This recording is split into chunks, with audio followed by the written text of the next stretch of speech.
in Nasser. And you want him to be released now so that he become a deputy commander-in-chief of the same military he doesn't even respect. Ya kwana ana gadin fi dunia TikTok or Facebook, information travel faster. And those soldiers in the SSPDF are dot-com generation. As a matter of fact, 60% of them are millennials. These are Facebook generation here. They have seen what happened in Nasser. And we all have hope that justice will be served. But if you come in here and you advocate for his release, I hope the government in Juba must not be strong enough to listen to you.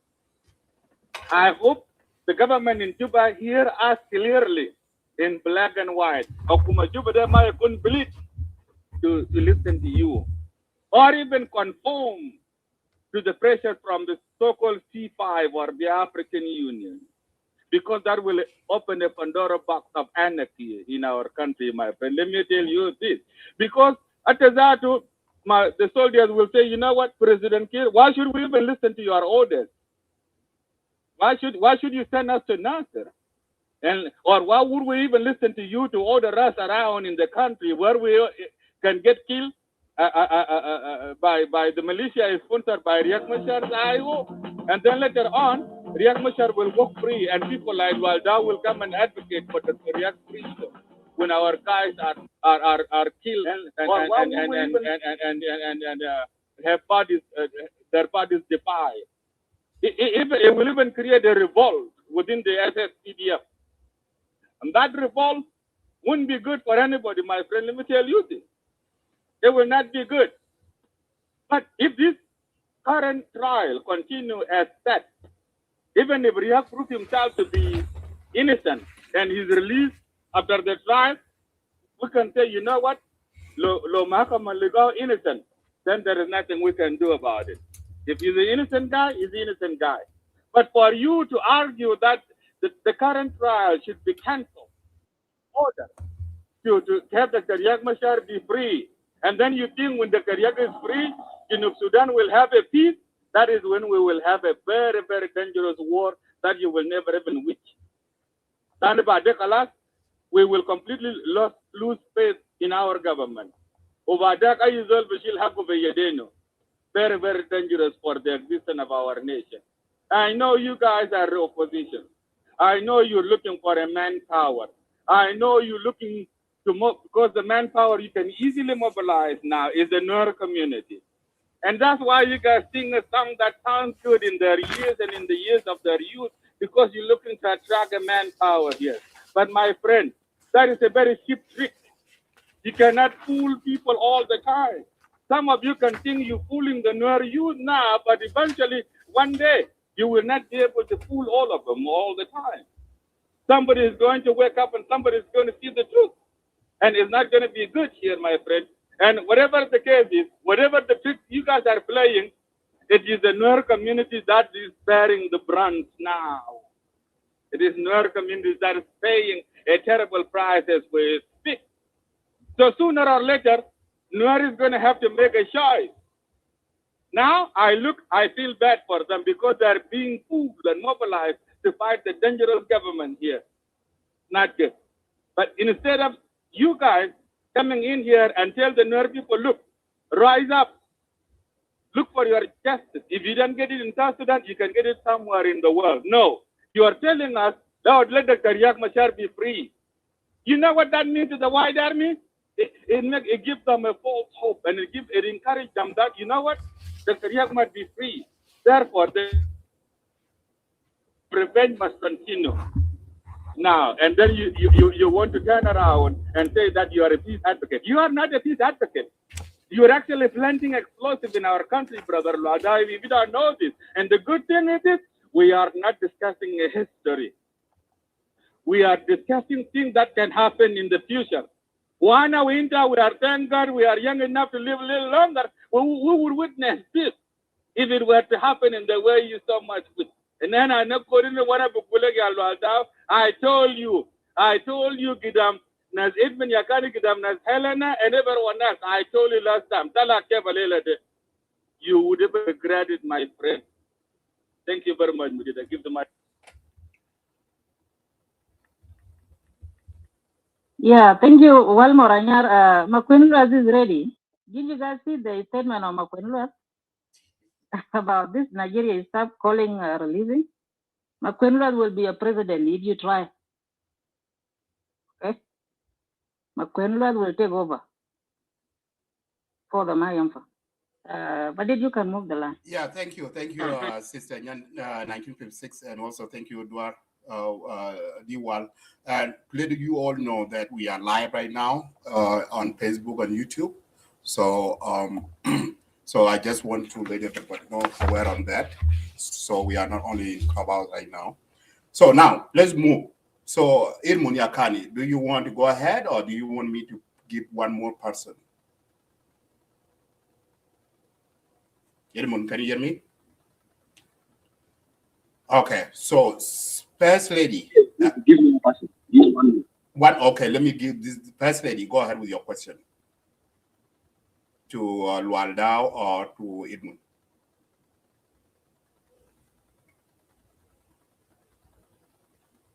First lady, are you there? Okay, if first lady is not there, so let's move to leader number one. You go ahead, it's your turn. And thank you, all of you, been waiting patiently. I know this topic is really a topic that we need to discuss. First, leader number one, go ahead.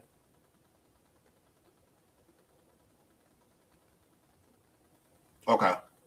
Okay, if leader number one is not there, Lion.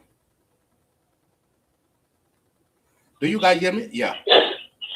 So Lion, go ahead with your question or statement. You have 5 to 7 minutes. Yeah, thank you, Madit, for giving me this opportunity. All moderators, plus all the listeners and Edmond Akani. This conversation now, it is one of the most fruitful conversation I ever listened to, because as we speak, South Sudan is now at its knees to bow down to our plaques that Madid has in his profile picture right now. Why? It is only time that the rest of the world are telling us, you South Sudanese, despite all your differences, come together willingly and solve these things out.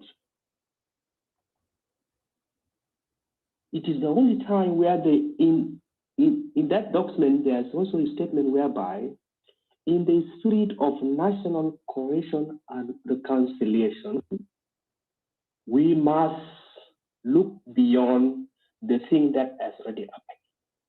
Although it is not just like stepping on those, we will have to make sure there's a generation that is growing and the future of the country, we have to look into that big picture. Let me take you back to this very statement where a statesmanship was shown in February 15, 2020. And I will read the statement from His Excellency, the President Salva Kiir Mayadi. He said, by the time that he was reverting back the country from 32 states to 10 states, he said this: the compromise we have made today is one of the painful decisions I ever made. I refer to President, not me. I have been fighting throughout my entire life for the liberation of this country, and I will always stand against the force that aspire to destroy our hard-won sovereignty. I will not accept to preside over the destruction of the country that I sacrifice to liberate. What does this show? It shows that despite all the pressure, there's a need of this South Sudan, at least one at a time. to reconsider it, because if we play with it, with all our background, with all our ethnic line, with all our people that we are losing, and we don't put it first, nobody will live in this country. We will die for. We want to do that. We want to save this young nation that is struggling. When outsider come, like the C5, it is not telling us the person or you South Sudanese who lost their loved one, leave it alone and then go for the opposite. No. We have to be realistic in whatever step we are making. This time, South Sudan in general, it needs a concrete measure whereby there is a need of this consideration of this country. I can preach here, we will fight with Dinka, we will fight with Noor, we will fight with Equatoria, we will fight.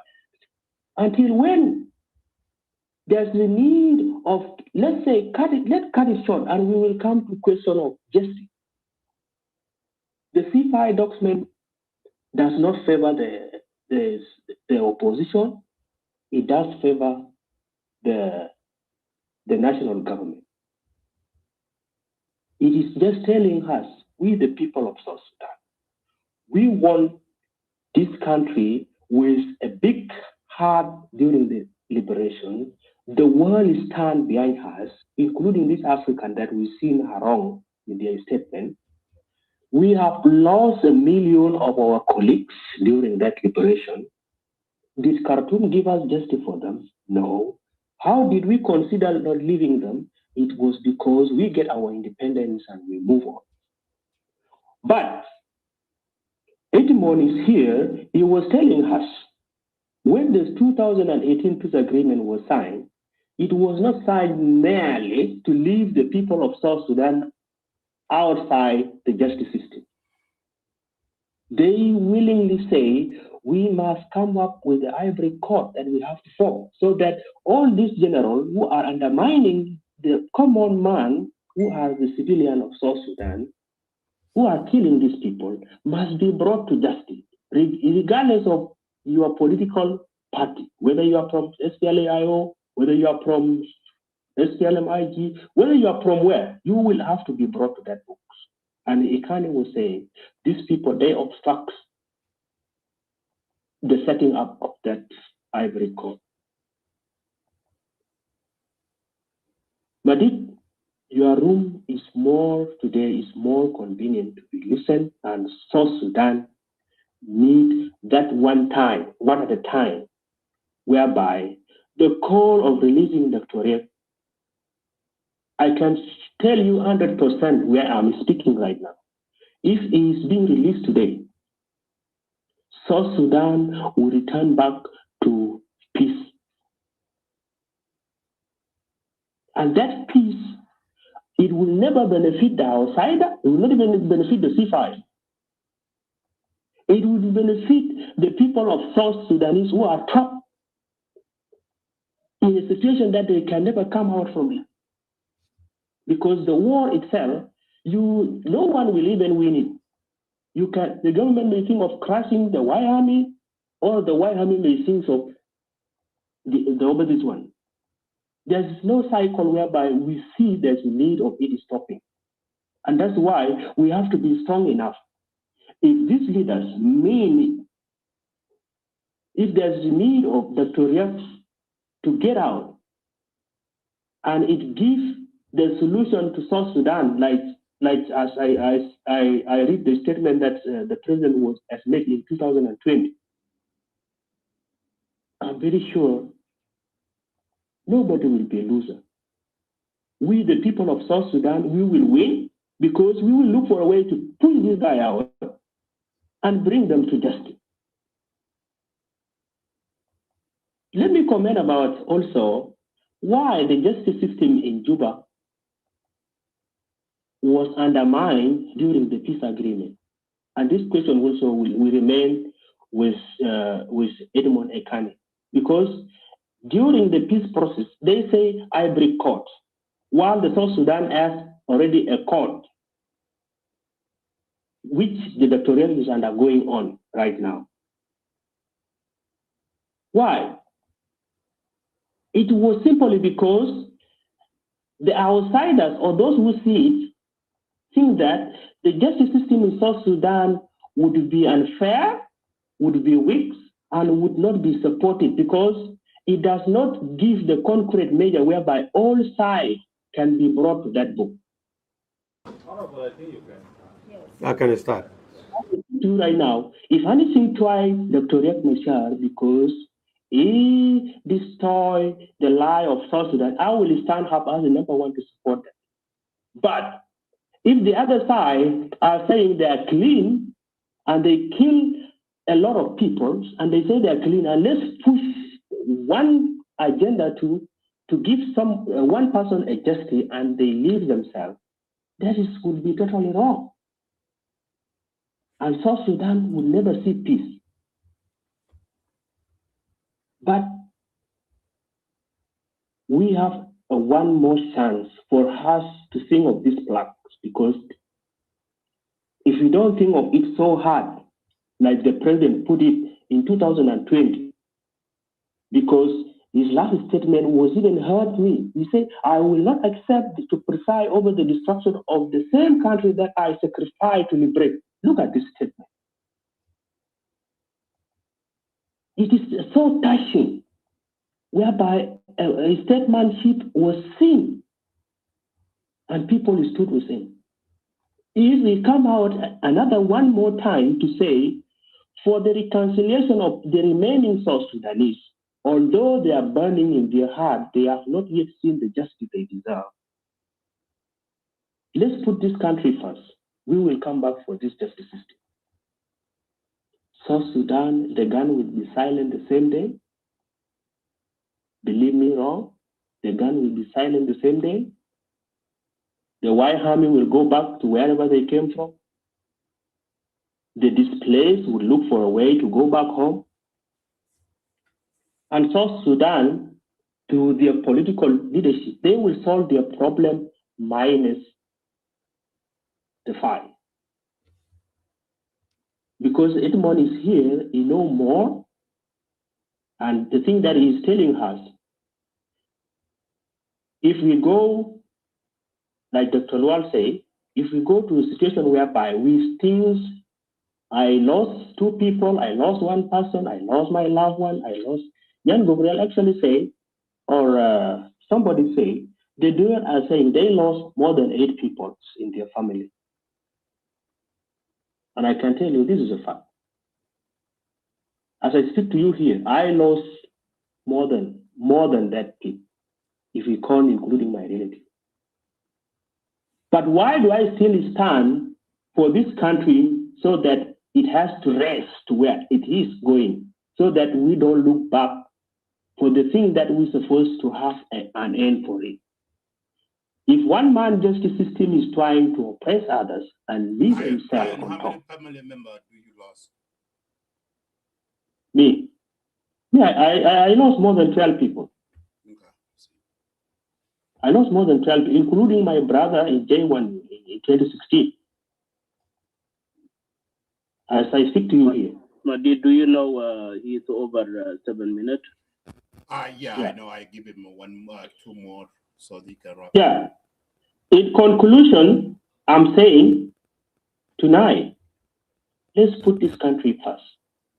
This country would never see a solution if we don't think of it. And if we think of saying we put our pain and we lock up Dr. Riek and we think the others are not good, even if you have a parents or your relative are still alive today, continue counting them not to be there the next few times. But if we do this today, those lies, they will be saved, our country will remain there strong, and the generation that will come will never look back to where this country was before. Salva Kiir and Dr. Riek, we need these two people to be in justice the same time. But if Salva Kiir push for the justice system in Juba on somebody and he just say it's clean, we can go into more detail. More people die. Both sides. Innocent civilian, no civilian. There is still even dying today. Okay, my brother, let me have a question for you. So by threatening government to release Dr. Riek, is it that the law that we are introducing? Because if president going to release, it means it's a threat. Releasing him because White Army and IO are threatening. If it cannot be released, the country will go hell. Let it go hell. No, I don't mean that, my sister 1956. You know, when I start my speech, I actually mean this neighboring country, our African friends, which are C5, when they are telling me South Sudanese, consider your country in the spirit of national cohesion and reconciliation. What is this statement? Are they benefiting if we have peace? No. Do we? Yes. So why don't we not? This is what I'm saying, what I'm talking about. We can continue fighting until the last man remains, and we will never give anything. That's what I'm trying to say. The rest of the things that are going, civil society members are here. If Monakani can guide us, we die enough. And if the justice system can come, it must save all the generals, including the President Kiir and Dr. Riek, so that we brought these people to work together. But if they push the agenda that is going on in Juba, and then what are we telling ourselves? The one saying it's where they are not looking for the justice, it's not up to him. Okay. I will stop from there. Thank you, Lion, for your input. Now let me go back to Irmuniakani to answer those questions, and then we move the line. Get ready, Irmuniakani. You can open your mic. Thank you, Madit. Yeah, thank you, Madit. And I honor and I respect every person's opinion and argument. So let me answer this question. I will do something just for 10 minutes. But of course, I'll be listening. There's questions I can take. Let me start first from the question of the hybrid court and the legal system, and specifically the idea that was obstructed. And I'm speaking because I'm involved fully in watching the transmission of the treaty or the instrument for the establishment of the hybrid court from the Egyptian legal advisor and then to the African commissioner, transmitted to the Ministry of Justice and Constitutional Affairs in the Republic of South Sudan. It was received, way pending response. What the response? The response was that within the parameters of sovereignty, you cannot develop an instrument for the hybrid court without consulting the existing legal system consent. So it was sent to Juba. Late Wanawela received it in order to assert the consent of our legal system. Because remember, and I remember is it the first person who asked me about our legal system. Our legal system exists. So the hybrid cannot be hanging on air and undermining what our legal system defines. And the gaps is that, yes, there might be gaps within our legal system, but still, we have to get the concept. From time of late Wanawela, there was a statement that was made that the hybrid court was designed for targeting the big fishes. And remember, this is before any disagreement between SPLM and SPLMIO. At the moment when the government was fresh, people are so committed, coordinated to ensure that agreement is implemented. There's no disagreement along the parties. People are all busy informing government. A statement was made.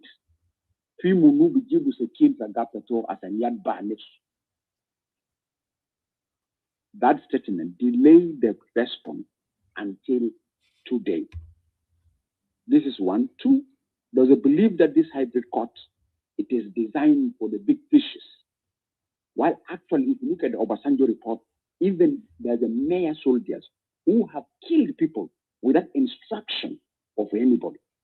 But they also need to be held accountable regardless of their rank, because their names are accorded. People have testified. That for me, I was not killed by anybody. It was a soldier who is like this, we know them, they did this. And some of them are beyond whatever my brother was saying, let's not break ethnic line here or tribal line here, beyond the people who we suspect could have been the perpetrators or victims. So when I speak like this, we speak with facts. It was transmitted, and the response was delayed for political reasons. We have been pressing my brother Dengwal. If you want, I can send you quite a number of statements that we sent. We pressurized AU, and AU was able to prove to us clearly. The last meeting where our government was cornered was in Dar es Salaam with the African Commission for People and Justice. Because of this delay, it's AU. They produce the documents. This day we send you this treaty, you receive it, here is your endorsement. This day we give you this to respond, you receive it, here is the evidence. This day we give you this. And by then, Under Secretary of the Ministry of Justice was Jeremiah Swaka.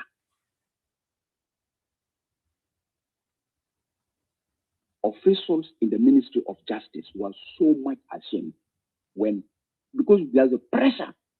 Oh, the delay is the government. The delay is AU. The delay is the government. The delay is AU. This was put on the table. And things have been made straightforward, clean. And for that moment, people went quiet completely. Now here is a crisis. And the intention of the hybrid court is supposed to clean us towards election, is to give us a due diligence.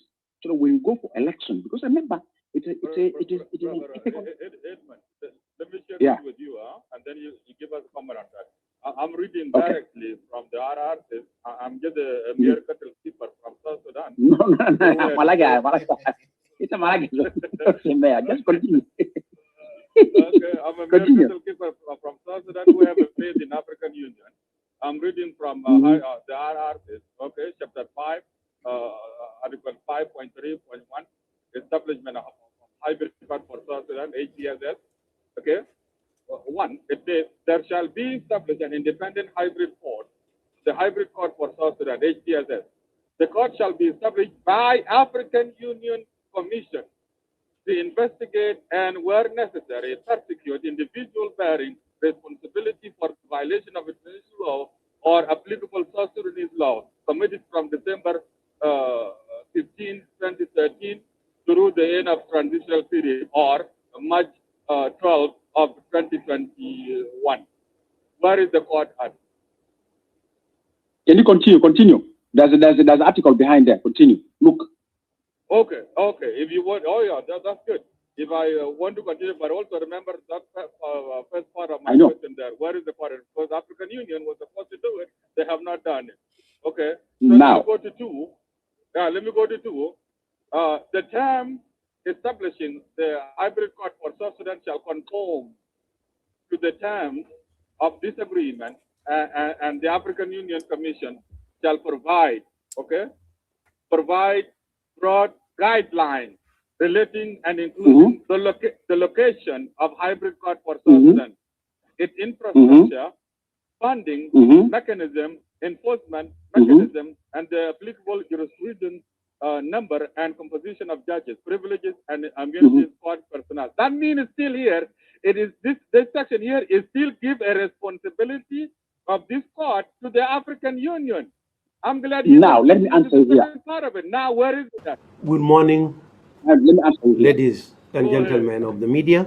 Yes, it is distinguished an ethical guests, colleagues, and fellow citizens. When I say in Arusha, documents were produced, all those documents were given before the government, Ministry of Justice, to make sure there's no contradiction. I warmly welcome to you and thank you for your presence today. Make sure you agree with whatever the documents look like, the side. I invited you here this morning to address you. Say we are ready. just give us your consent, because we don't want to impose on you. We want to see that you see this is in line of the agreement. You are the government. And remember that government is a functional government. That is where the delay comes in, my brother. And it is logical that even you, Diwal, today, if you put you president and you said, Diwal, we're establishing as anything for your government, you will be asked, Diwal, as the agreement says 1, 2, 3, we have done with 1, 2, 3. Look at it. Are you comfortable that this is in conformity with the agreement? You say yes. So I cannot sit for example, in any country and I declare Sasuna hybrid course here, bring the perpetrators, bring the judges, you sit here. So come and answer. I need that element of respect for you. That's what I was saying. Even in your house, even in your crisis, you'll be respected. So that is where the gap is. That gap will pressurize. And it is that gap that when we pressurize too much, gave a birth for what? Gave a birth for what is called the United Nations Commission for Human Rights in South Sudan. Because the lies, if the court continue to remain, atrocities will be committed. And I'll give you one example, Diwal and the rest who are here.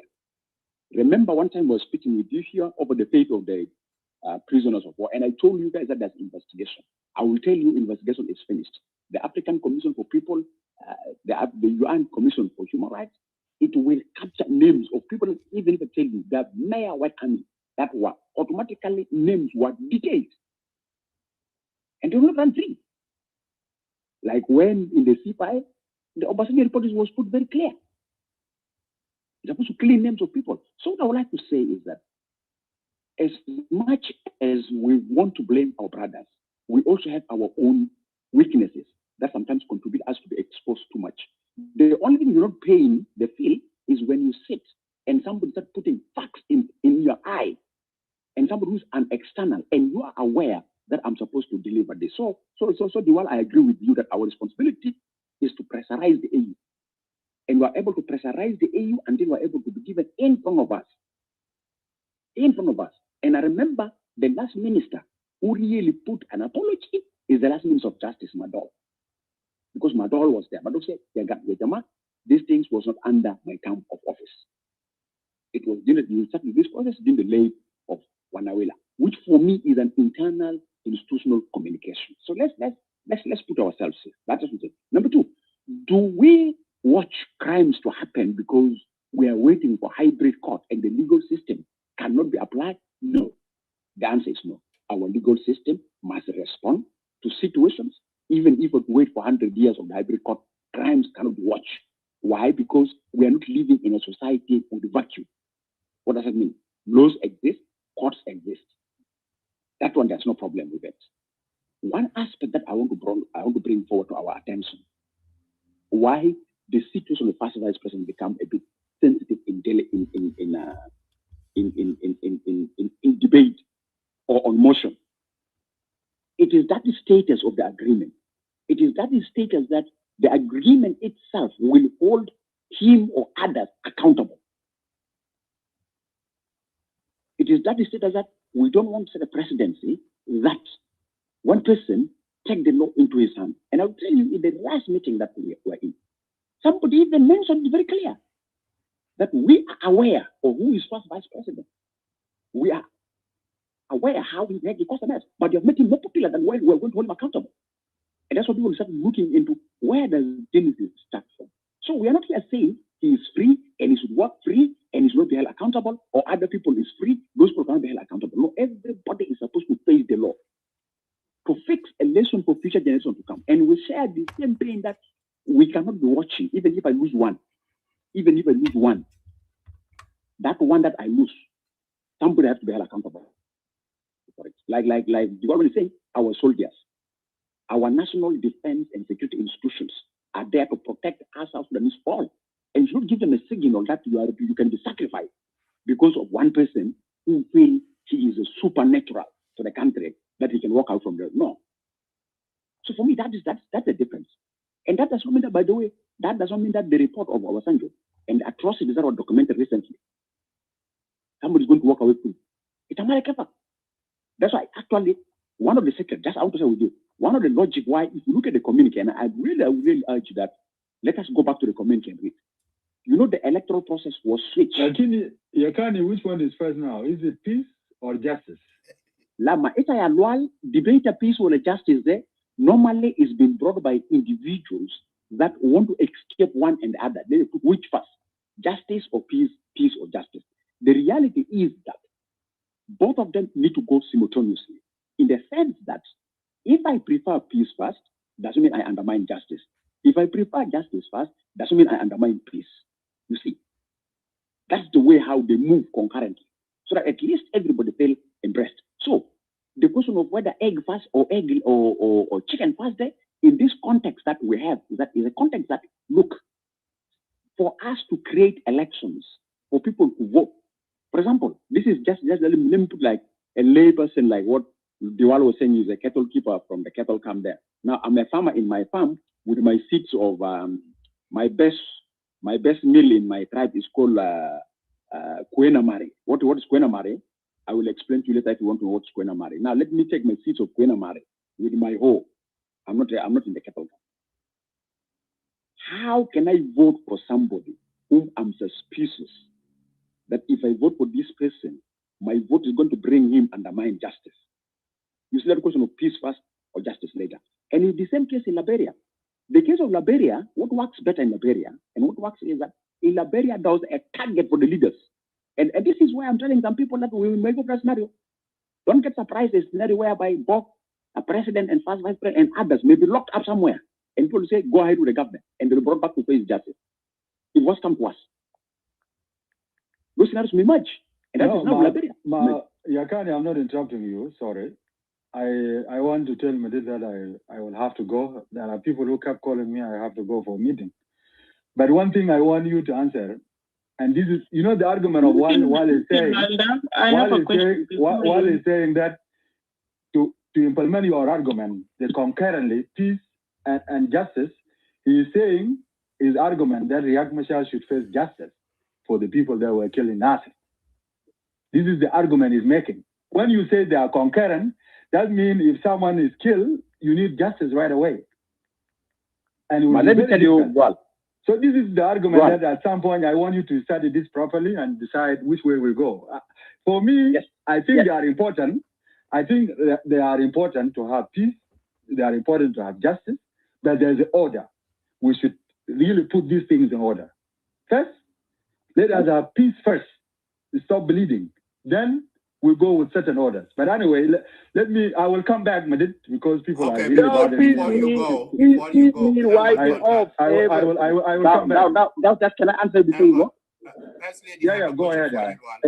Hetman, can I ask you a question before you go? Just, you know, Lual, there's something here. I need to question Lual, Jamal. I didn't get a chance. If you guys was calling me, I was in another phone. Let me ask. You have gone.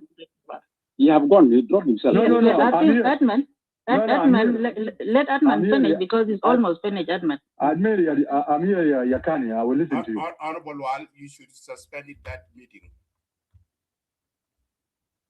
So let me come forward. Is that if you want to transition from violence to peace, you transition when you have a stable space. And that's why in the AU communique, that language of national cohesion and reconciliation comes to make sure create a space for other steps to take place. But what I would like to say, Joel, is that there's nobody who will create violence to obstruct stability. That's so in most history of stable states that work out of violence, normally peace take presidency. Like look at Rwanda. First stabilize the peace, then bring perpetrators to book. And that's why after even Rwanda, people are undergoing trial. After people are undergoing trial, and even Senegal, people are still undergoing trial. So this is what I would like to do. But let me just conclude so that I give chance for others. So this is what I would like to bring to attention. One of the things that I was ending up is it was in the community. I say again, go back to the community. African Commission was instructed to develop a roadmap for the elections. And look at the elections that are in the communique. I wish that we would have a separate deliberations on the communique by itself without mixing it into this element. That's what I have on with me. So the idea, Edmund, yeah? I already print out the communique that you forward to me. I have it here. Yeah, the communique does. Madid, I will come back, huh? Madid, I will come back with that, Madid. Okay, I will come back. I will join you guys. Uncle Wal, I will come back. Yeah, go ahead and tell your team that you have important discussion. You should postpone that meeting. Okay, let me go, and then I will come back. I will come back for you. Okay. You continue. Colonel Madid, can I ask Brother Edmund a question, please? Okay, Yeah, let him finish, and then we will ask your question. Yeah, let me conclude, then I'll come. So, the status of first vice president, it's within the parameters of the agreement. And let me tell you, there's none of us here who are calling that he should walk away free, him or any other suspect should walk away free. And the same thing, Dengwal, we agree, I agree with you in the sense that normally when somebody is already in the court of law, let the course of the law take its course.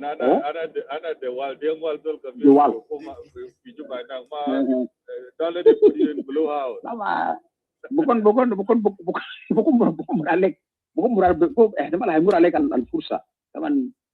احيانا لسان بيملس لكن بيجيب الماء بركات. مثلا ما يملس للخطوره بس يملس للبركات. يبقى انا I'll say if you consistently follow our positions in the courts, normally we would say let the law take its course. If the people are free, freedom. Normally this is statements. And by the way, if you look at the communique have not undermined the judicial systems that are going on.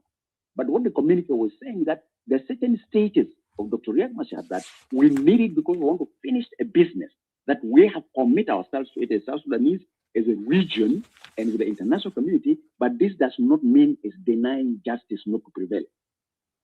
This is something just I want to bring to one of you. Then my brother was saying tribal. I'm somebody who is completely un-tribal line. But you can see when people are speaking, we have references to tribes, which of course is not our intention. Our tribes have no problem, but it is an abuse. Individuals or elites abuse our tribes. Our tribes have nothing bad in them. It's just because we want to use it for tribal gain that we put it forward there. Everyone, correction, brother. I'm not good at travel. I'm good at Soma. I've talked about the Soma, not you. I know. Thank you. No, I got you well, by the way. I got you well. I didn't get that you say I'm tribal. No. I'm saying our tribes have no problem, but it's individuals that want to use our tribes. So I got it well. So I'm not saying that you say I'm tribal. No.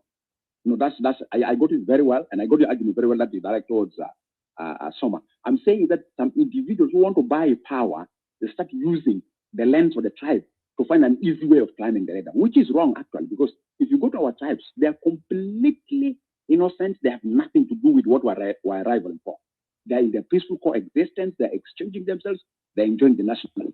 But it's because somebody wants the power quickly, you quickly rush to the tribe and use it. And even some people are buying attention by abusing the word tribe. So for me, it's not the use actually. There's these two things: use and abuse. It is an abuse. It's not the use. You can use tribe for good gain, but you can abuse it. So it's really an abuse that I would like to agree with you.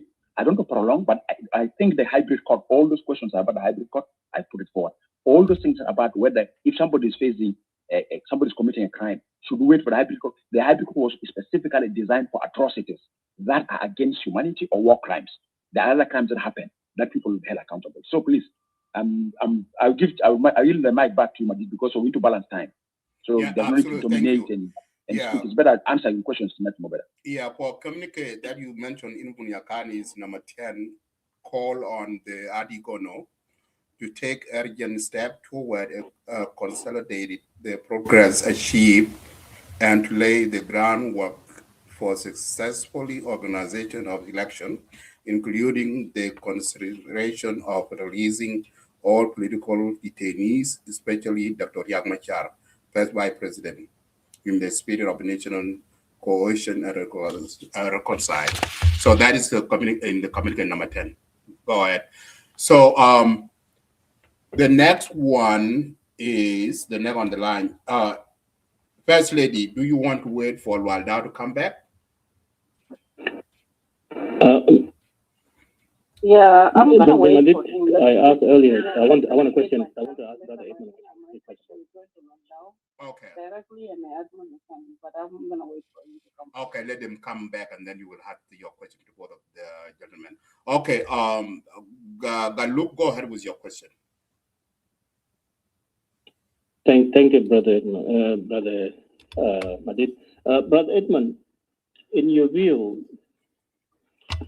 would the incident of Nasser should it be dealt with by the citizen and JMAC rather than South Sudan government in reference to the revitalized peace agreement? Thank you. Okay. Madid, can I answer this so that I give chance for other arguments? Or are there questions? I have a question. Yeah, let me take a list of questions so that we share the space. Wait. Yeah, go ahead, answer that question, then we move to the next.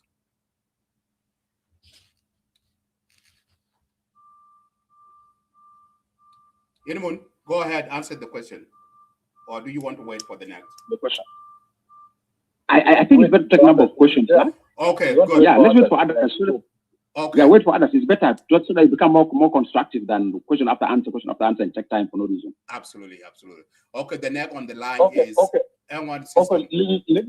I want to answer the issue of the Nasser in this question also. Okay, hang on. System. Hold on. Okay. So the next on the line is Ajak. Ajak, are you there? Okay. Yes, I am. Okay, Ajak, this is your turn. Go ahead with your 7 minutes. شكرا جزيلا يا بن مديد. تحية لكم الأخوة الكرام. مع إنه اللاو مشى في ظرف خاص، لكن أنا كان عندي سؤال يعني هو سؤال يعني دوري كده. أنا قاعد أشتغل في الدور بتاع ناس منظمات المجتمع المدني بتاع ناس إلما ياكاني ده. أنا ما قادر أفهم هم مهمتهم شنو، يعني هل هم مهمتهم مهمة رغابية لهذه الاتفاقية، ولا هم بيلعبوا دور الوسيط برضه؟ يعني من التعليقات أنا فهمت ذيك أنهم عندهم دور ثاني غير الدور بتاع الرغابي.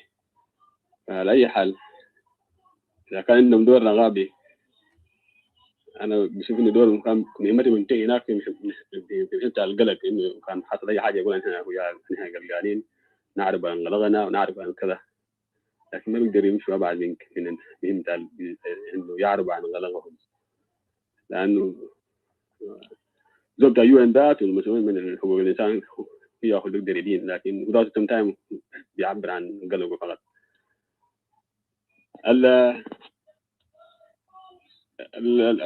الطبق فوق بتاع الموضوع بتاع C5 ده، تقريبا الناس كتبوا بحثا في قبل يومين في الديبيت اللي كان حصل بين الوالدة وأمن وجاوين، كانوا يعني من خلال الديبيت ده الرؤية وضح لنا تماما إنه الوالدة دي هم ما جزء من C5 ده، البرنامج بتاع المشي ده،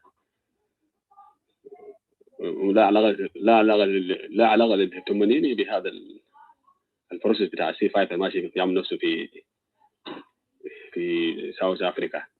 لكن كان الدول كانوا يلحقوا، ممكن يلحقوا، عشان كده هم working hard بيناوروا عشان يلحقوا، وحاجة كويسة خليهم يلحقوا، لكن من غير ما يخلقوا مزايدات ويخلقوا يعني جوتا كثيرة في يحاولوا هناك. C5 هم مفهمين الحاصل في سودان تمام، وهم دي ما أول مرة يدخلوا في الملف يعني، أو يجوا مارين في الأزمة اللي حصلت في الاتفاقية المنشطة ده. قبل كده هم جوبا وطلبوا إنه يعني يتوسطوا إنه يحلوا النزاع الأزمة بتاع رياك مشار، والحكومة وضحت لهم التفاصيل بتاع الأزمة دي بشكل واضح يعني. على هذا الأساس هم رجعوا، ومرة ثانية مش المرة دي شافوا إن الموضوع ده ماشي كويس، وهم جابوا الاقتراح بتاعهم ده. لكن الحاجة المغالطات اللي قاعد تعمل نفسها في الموضوع ده، في مغالطات كثير يا استاذ مديد، الموضوع بتاع المحكمه الهجين ده، المحكمه اللي عملوه خاص للازمه بتاع 2013. المحكمه دي انا واحد من الناس ما سمعت يوم رياض مشار دوري قبل ما يحصل مشكله ناصر، ما سمعت يتكلم عن هذه المحكمه. ما رياض بيتكلم عن الجيش بتاعه المفروض يا دكتور يا اخو معلش عشان ما نقطعك، ده الجبل الكلام اللي انا قلت انه في obstruction في الاوائل بتاع تاسيس المحكمه ده واصل. انت كده دليل عشان الناس بتقول الناس اللي بيقولوا لهم ده واصل. اي ما انت برضه انت قاعد تقول انه رياض المفروض يحكموه عشان المحكمه ده ما عمل نفسه. والشاهد انه رياض ما كان حريص، مش رياض حتى انصار رياض الناس النشطه بتاعين ايوه القاعدين في الميديا ما قاعد يتكلموا عن المحكمه ده قبل اليوم ده، يعني قبل الكلام ده، لان هم مركزين مع المحكمه، عندهم اولويات اهم من المحكمه، لان المحكمه لا تغطي حجرهم يعني بالضروره تغطي يعني رياض مشهر كان خلينا المحكمه هو ذات واحد من الناس حجروا يعني حيروح ورا الناس يعني. ف قبل الزول سالك سؤال السيستم، لكن السؤال كان فوق هنا جارب ناقص، انا قلت اتدخل لكن قلت ما في داعي، ده ما سؤال جاينا.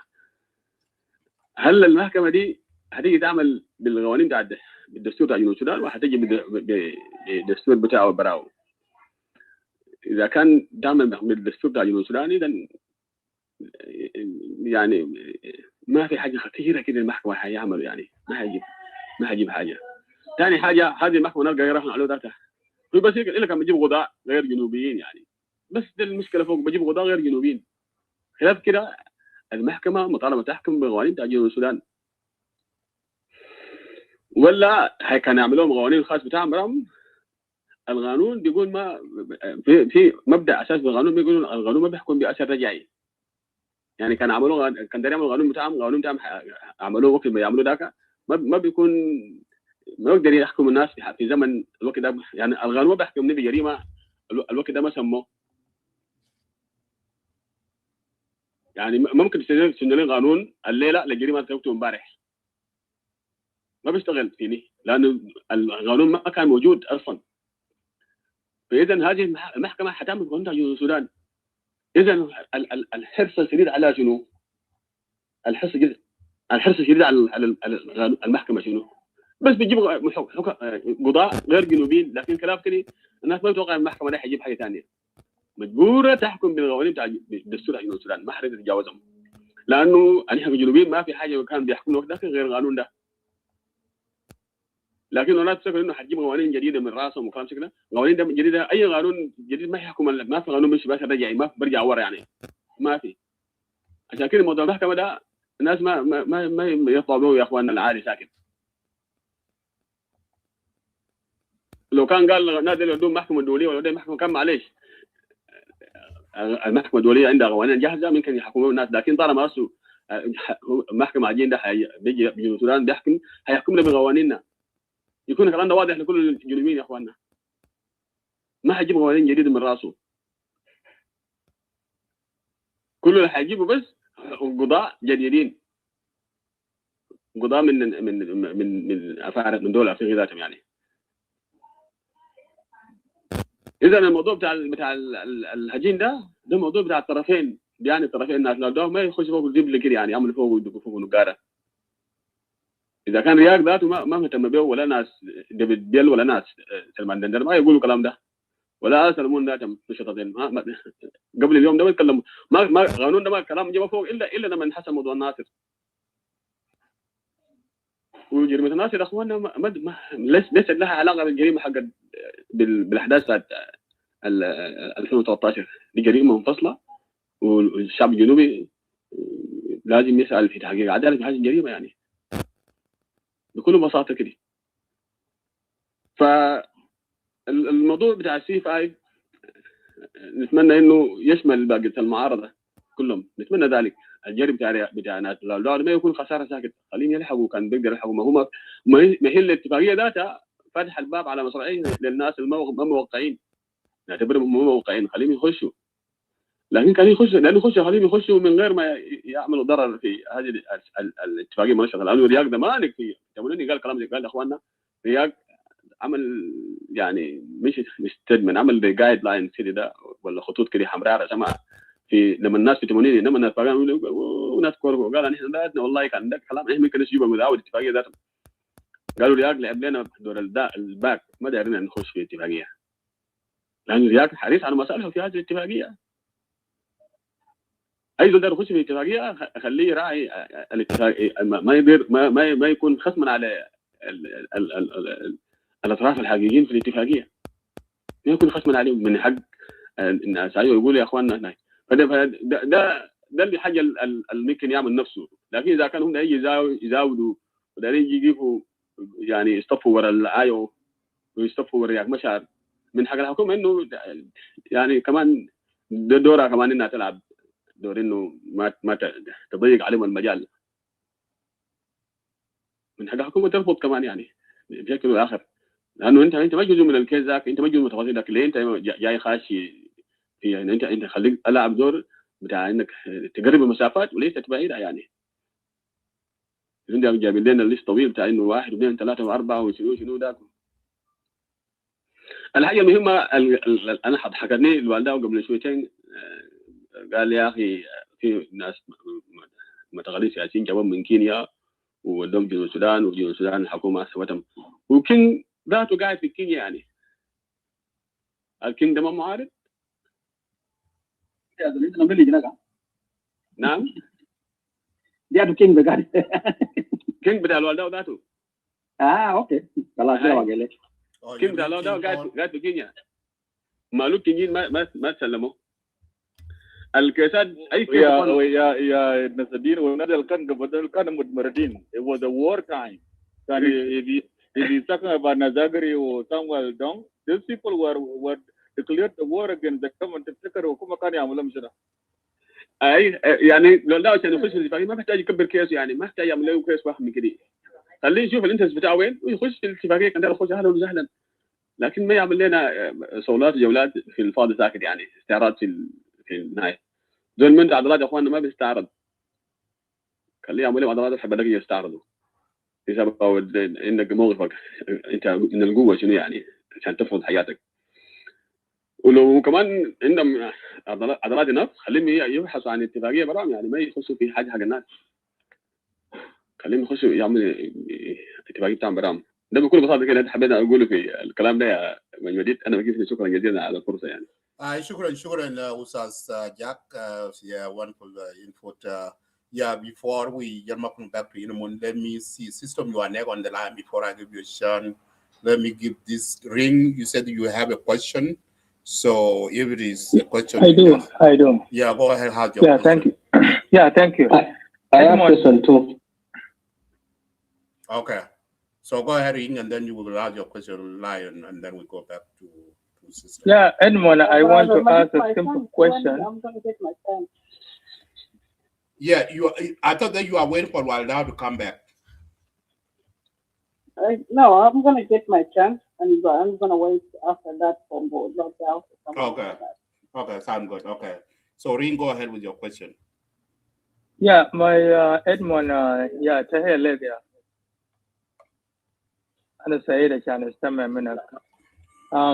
I have a question here concerning the justice system in South Sudan. Is the concentration of justice based on who is killing people or who are the victims, regardless who is killing them? So let me repeat it again. Is the concentration of justice based on who is killing people or who are the victims, regardless who is killing them?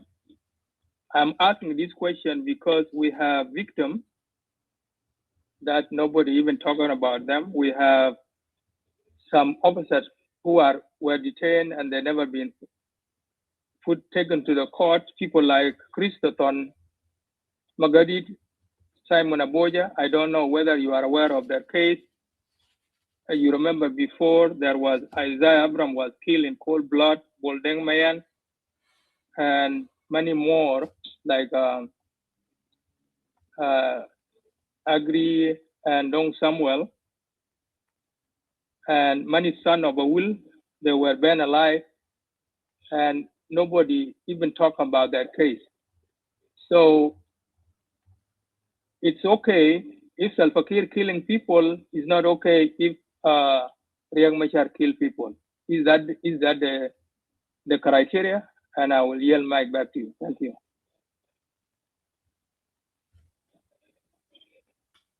Okay, thank you. Let them move. Lion, do you have a question? Yeah, thank you for giving me back in again. Edwin Ekani, my question is that before you say that while you people, you are in the room with the rest of South Sudanese plus all Africans, you say how did the incident of Nasser happen? And none of you could actually answer. You actually say it was the failure of security arrangement. How did it happen when the security arrangement failure? How did it happen today to end it up in the hand of the Tuareg alone? When we know the Artigunu government, all of them, they have a dirty hand in this. Instead of holding the deployment of those forces, and then they went ahead of enforcing them, and now they come back and blaming one man. In the spirit of peace that is there in Artigunu, in Araxes, the powers were given, and I was so surprised. The African Union is still called Dr. Riek as a first vice president in that peace agreement, while he already been suspended. So is there a contradictory there in that? So I want to know more about that. Thank you. I know the content of your question. I said it. Just let me pick it up for me. I hear you. Thank you. Madit? Yeah, go ahead. You pick up from there. Let me pick up from there. Not the Benasadina or Hack. Jamana, let me speak in the middle of what I know and what I can stand for it. Hajarana Bearifu give alone. When the hybrid court was negotiated, the idea of the hybrid court merged when? It came when the Commission of Inquiry established by AU, because there were a lot of leveling accusations في 2014 في الأوائل في أوائل في نص 2014 للأوائل 2015. So African Union Commission, a commission of inquiry, which all of us are aware, collected data, collected everything, and within the Commission of Inquiry of AU, they also investigated if justice is to prevail, what is required. So the Commission of Inquiry have not ignored in understanding what is the content or what are the sub, because the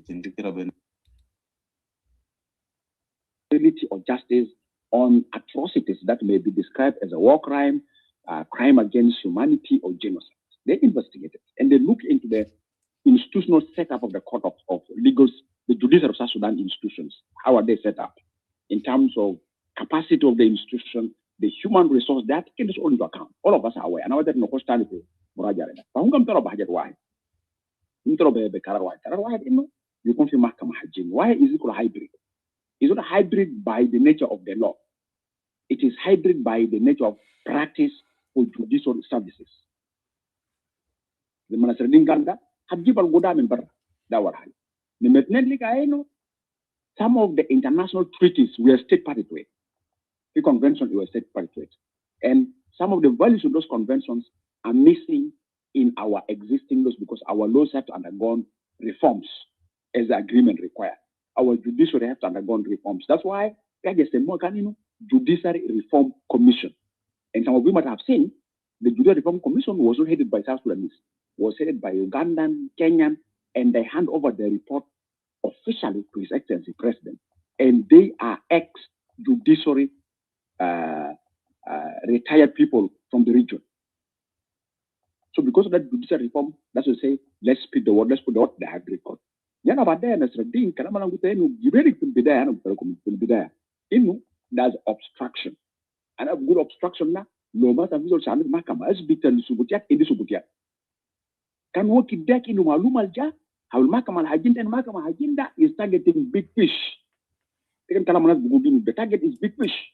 For kula visual channel big fish wag gabdi the mahakama da. So wakano ayo wolo IG wolo sowa wolo FD wolo ayo wolo OPP.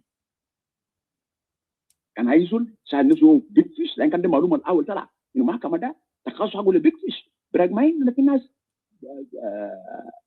atrocities who are big fish. They are mere soldiers, but they have committed something that is outside the law. All of us will never agree for them to work free, regardless of their status or Tapalingum.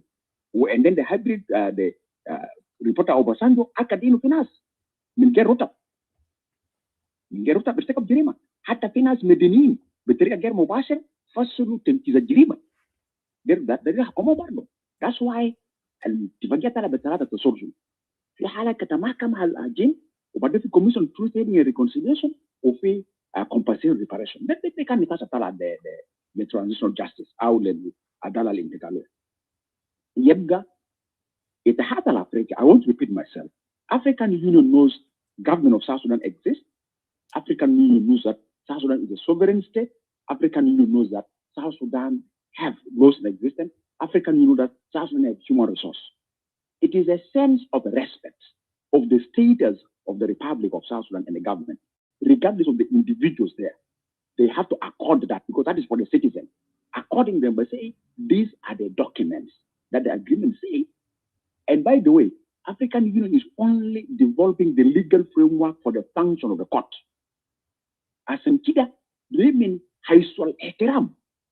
Just a sense of respect and reason. They gave it to the Minister of Justice. Can you look into the legal framework so that you're concerned that this legal framework is not contradicting any of your existing law, is not contradicting any of your constitutional value, is not contradicting, so that if there's anything wrong that goes there, advise us before we move further. Just when this paper was received, it was self. This paper was received, it was self. Why it was self? Because Malum Altala, this is a big fish business. فهو كده كان في غرض مشترك بين احزاب الوقت الاتفاقيه ده انه ما في زود يتكلم يا اخونا يا نصر الدين ده الحته انه في تغرب كل الناس سكتوا عنه لكن طبعا يوجد الجريمه بقى ظهر فما كان حاجين ده ما جاي من السفر ما جاي من الفراغ مبني على الاسس القوانين اللي عندنا مبني على المؤسسيه القانونيه اللي عندنا مبني على الموارد البشريه عندنا واخيرا قال لك بنجيب غداء عندهم خبره في تجرب انه كيف يحكموا قضايا ما يسمينه جرائم الحرب او جرائم ضد الانسانيه او اباده جماعيه. القبل كده في المحكمه ما قدر جنوب السودان ما حصل. This is the only level, and that's why our government accepts. And it's not anybody, it's the current leaders. They accepted it. So just that's my answer on the hybrid courts. That's what I would like to bring forward. That I don't want to debate and I don't want to repeat myself explaining it several times. But as another answer question to incident and I said that, let me show you what the lesson we had. You know, when we went to states, and one thing I've discovered with South Sudanese is that when we're inside our country, we want to tear our country into pieces. The moment we leave our country, we go outside, we become concerned, audience, and we start getting the truth. Most of the Africans during the AU summit, most of the Africans during the AU summit, and I want to give this without pronouncing a name. There's one elder who's an Ethiopian who intentionally came from the village to the summit and said, I want to talk to the South Sudanese. It happened is among the Ethiopian generals who were then fighting. Ethiopian soldiers who are fighting, not just soldiers. South Sudan, this word general goes everywhere. He's a soldier who fought and is known to quite a number of leaders. He came, he faced a group of people, I don't pronounce the names of the people here. He asked them, do you know me? Some people say, we don't know you. He said, I'm so and so. I was with you people in this front line. I was with you people in this front line. And you say, we have bonds of our own brothers and sisters who stood with you. Because by then we value you like us. What went wrong? That now on your own, you are putting your country into this image. I will not tell you, one of the people he met now know him, and they shake hands, and he said the tears. I don't say names. Now, what happened? They ask, why are you so rigid on your own national issues? Why are you so aggressive? As if when we took side with you, you don't have objective of why you need to have a country. Then one person came and said, if you could have taken a sober position on the incident of Nasser is within the parameters of the agreement. It wasn't out of blue. It is part of argument around how do we respect the values of the agreement. Why don't you sort out yourselves? And brothers and sisters up here, down there, I won't tell you, I attended the last meeting of the president, personally. Personally, I attended the last meeting of the presidency. And some of you might have seen a picture where we're giving a statement. I'm in the middle. One of my hand side is McQuay. One of my hand side is this Minister of Petroleum, Potkan. I was inside the meeting. I know how hot the room was between the president and past vice president. And I stood up. I told them, the citizen outside there does not expect you, with all the lives you lost, to talk like this. And this is before the incident of Nasser, by the way. Could get to the worst before my could die. This is before. I want to tell you, this is before. I was there live between the two principals. And I knew the meeting of too many. Bolmel want to say, keep quiet in the meeting. President said, no, let him talk as a citizen. We didn't invite him here because of anything. We invited him because he represents an entity. And then what do you want? I told them, you need to meet and sort out those soldiers down there in Nasser. If they are IO, they are White Army, they are SSPTF, they are Aguelec, they are Abu Shuluk, these are all South Sudanese. Why should we use our own revenue? We buy with the bullets and we make them to kill themselves. This is before the incident, by the way. I want to make a testimony. And I want to take really the element of speaking to you as a person who I feel we still have an opportunity. What happened? Does the spoilers respect that?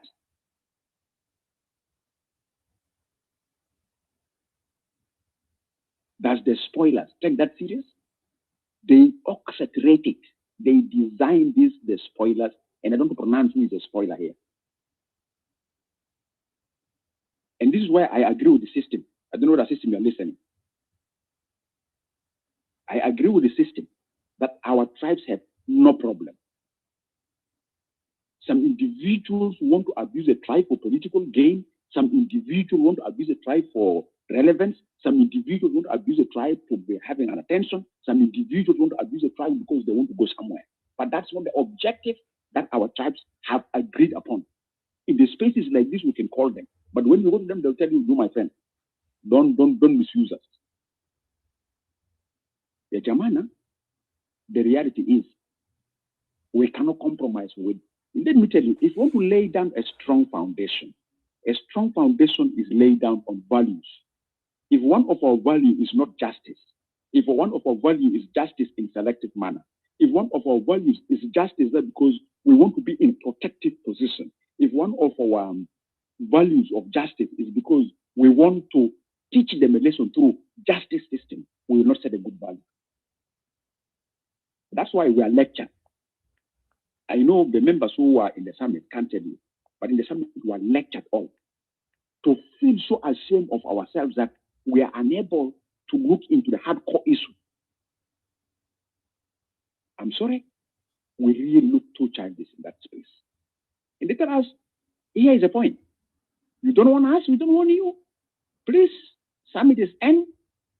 You can go back home, sort out yourself, but don't come and call us.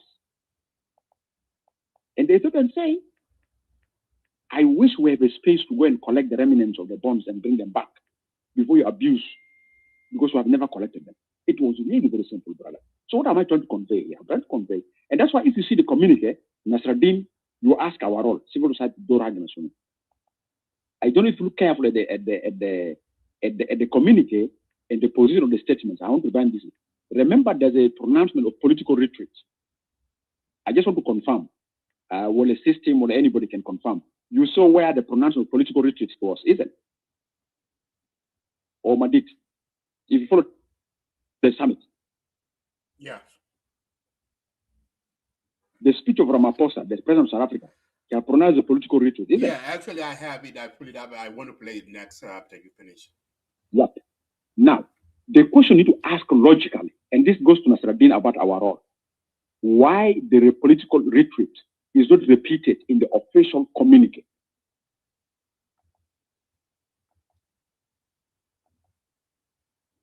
If we want to fix South Sudan, does it need us to fly to Rome? Does it need us to fly to South Africa? Does it need us to fly somewhere? And if we want to fix an issue of the political retreat is among the parties who form the government, do we need to transfer the government somewhere to fix them? So we are saying, separate between mediation that brings in the non-signatory and other actors from fixing the differences among the parties. The difference among the parties who are in Juba, no God, man, what in that guy, let's fix ourselves, we correct ourselves, you form the entity, then you go for the mediation. If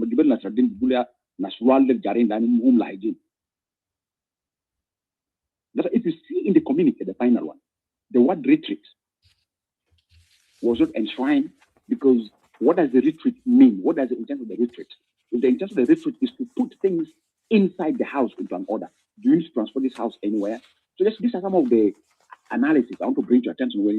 When you look at the speeches of the head of states and you look at the communique and you compare the shifts either in language or in concepts that were there in the speeches, didn't surface the communique, or you look at the speech of a written speech of one of the head of states and look at the communique, certain things in the speeches that surface the communique, because there's a quite number of also negotiations that are going on. And Nasruddin, this is the role we've been playing, because our aim is that South Sudanese must own the country that we struggle for.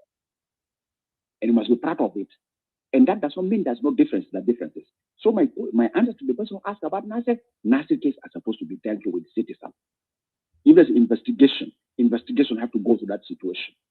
If there's anything went wrong, you go back, because we are so much weakened when somebody else give us exactly what they see, what went wrong, where are you wrong, where SSPDF is wrong, where politicians are wrong, and where we avoid the reality, we create a camouflage, where that camouflage leads us to where we are now.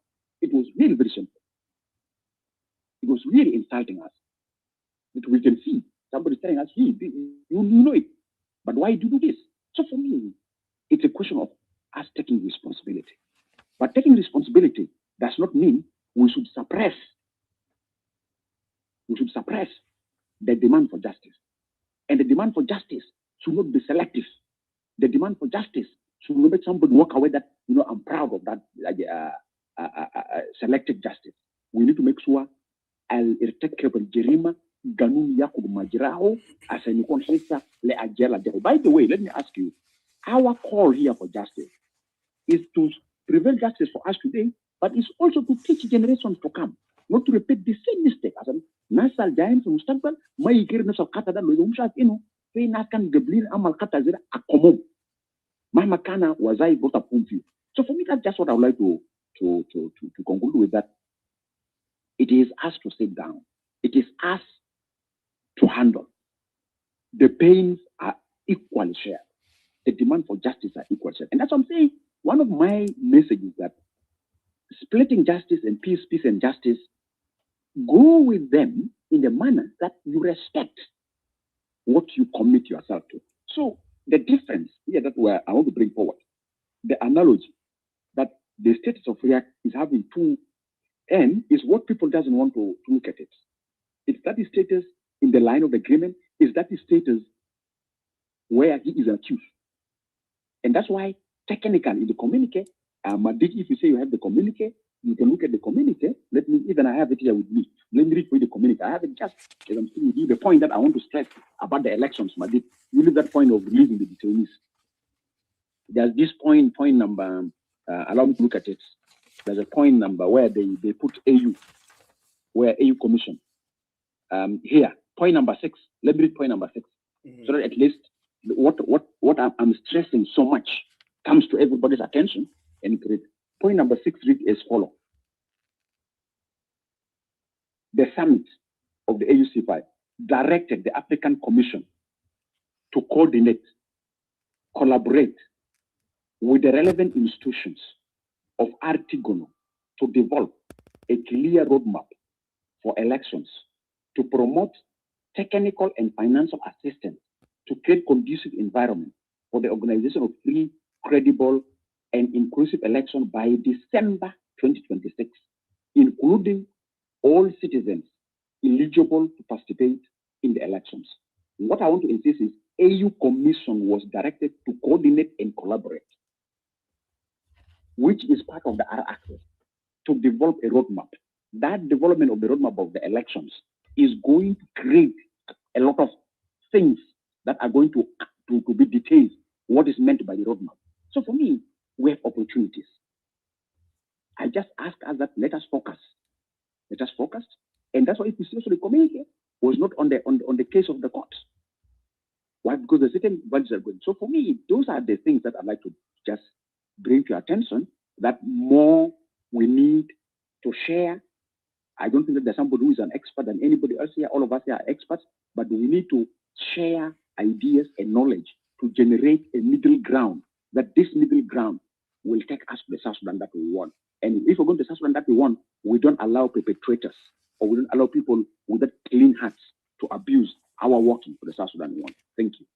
Yeah, thank you, Irmun. And also there is another important too, number 8, Irmun, is very important. It said they request a member state, particularly the C5, to scale up support to South Sudan, including deployment of technology or expert on disarmament and demobilization or reintegration and on the security sector reform, as well as provide financial and legal support to the government and related institutions to support the government's effort to facilitate the holding of inclusive, peaceful, fair, free and fair and credible elections as scheduled. Can you respond that very quick before we play? This proposal, Madi, this proposal came from Rwanda. Okay. Because Kagame didn't attend. Kagame didn't attend, is a Rwandan prime minister who attend. So what he questions, and this goes to what Dewal was saying in the beginning, that where is AU here? The Rwandans say, look here, since the financial capacity and strength of South Sudan is limited, let us also take responsibility to help them. So that's why this point was raised, that they deploy experts for disarmament, they deploy experts to help the security sector reform, but also within that discussion, there was a plan whereby some of the AUC5 have said they can open their police colleges, their military colleges for transformation of the universal forces. So instead of you waiting for training on government side, certain positions like ranks, maybe Musota, Mulazimawel, Mulazimatania, Kapaten, your brigadiers, they can be taken to their colleges in the country, then they undergo the professionalism, then they will be sent back. And this happened to our migration Rwandans have done. They took our migration police, trained them on how to administer migration and everything, then they are brought to the AF. So they say, let them also help us, whereby they can open their colleges, they can ask, okay, who are your police? They say, here are the police that represent us all. Take them there. Train them, graduate them there, and bring them back to get enrolled into the institutions. These are some of the ideas. So African Union in this, the C5 is coming big supportive in terms of providing financial resources and support. But of course, the elephant in the room, it is the fate of the first vice president. Is he clean? Should he be tried? Should he be out? That is what we're supposed to debate among ourselves as South Sudanese, and we handle it. How do we handle that? Because also that is a hook that outside the world is saying, look here, we are ready to help you, but what about this? And that's why the concept of the political retreat was switched from the communique, which surfaced in the pronouncement of the president of South Africa, Cyril Ramaphosa, who is the chairperson of the summit of AUC 5+ on South Sudan situation. Thank you. Yeah, thank you. Let us listen to the president. Yeah, hang on. So let us listen to President Ramaphosa, his speech, and then you guys continue with discussion.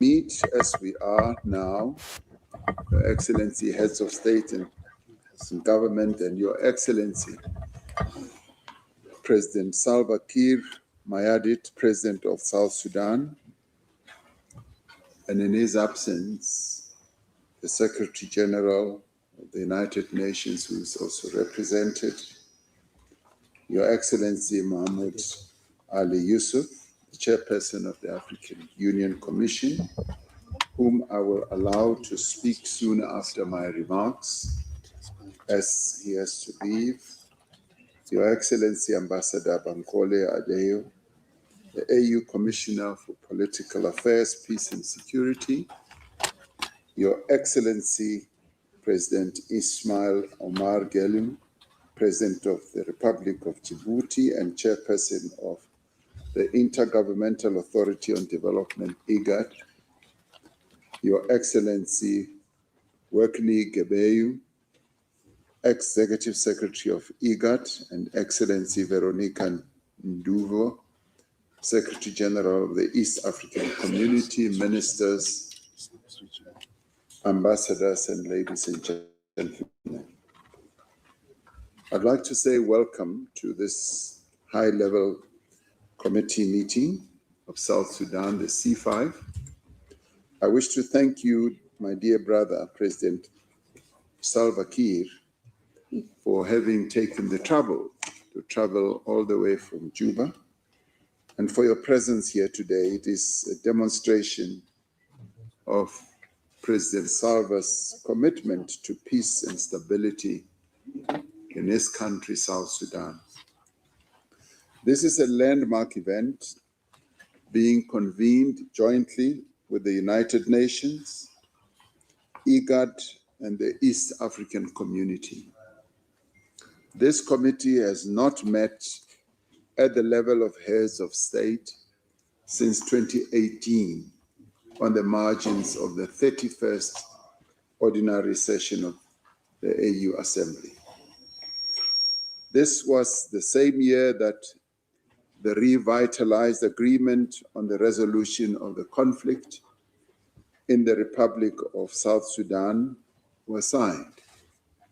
8 years later, implementation of the revitalized agreement, we must say, remains slow. As guarantors, which we are, of the revitalized agreement, and as sister countries, which we also are, we are here to support the peace process in South Sudan, the youngest member of our union. We felt it was vital that we extend the meeting to include members of states from IGAD and the IGAD Secretariat, considering that they are primary regional mediators of the revitalized agreement. Furthermore, the C5 was established to enhance the mediation efforts of IGAD and to support that process. Allow me to acknowledge the critical role played by the United Nations mission in South Sudan, UNMISS, since 2011. UNMISS has been supporting the peace process, preventing conflict, protecting civilians, and facilitating humanitarian access. We thank the Secretary General of the United Nations, whom I had a very good meeting with, discussing this very matter yesterday, and for his continued support, and we look forward to the contribution of the UN.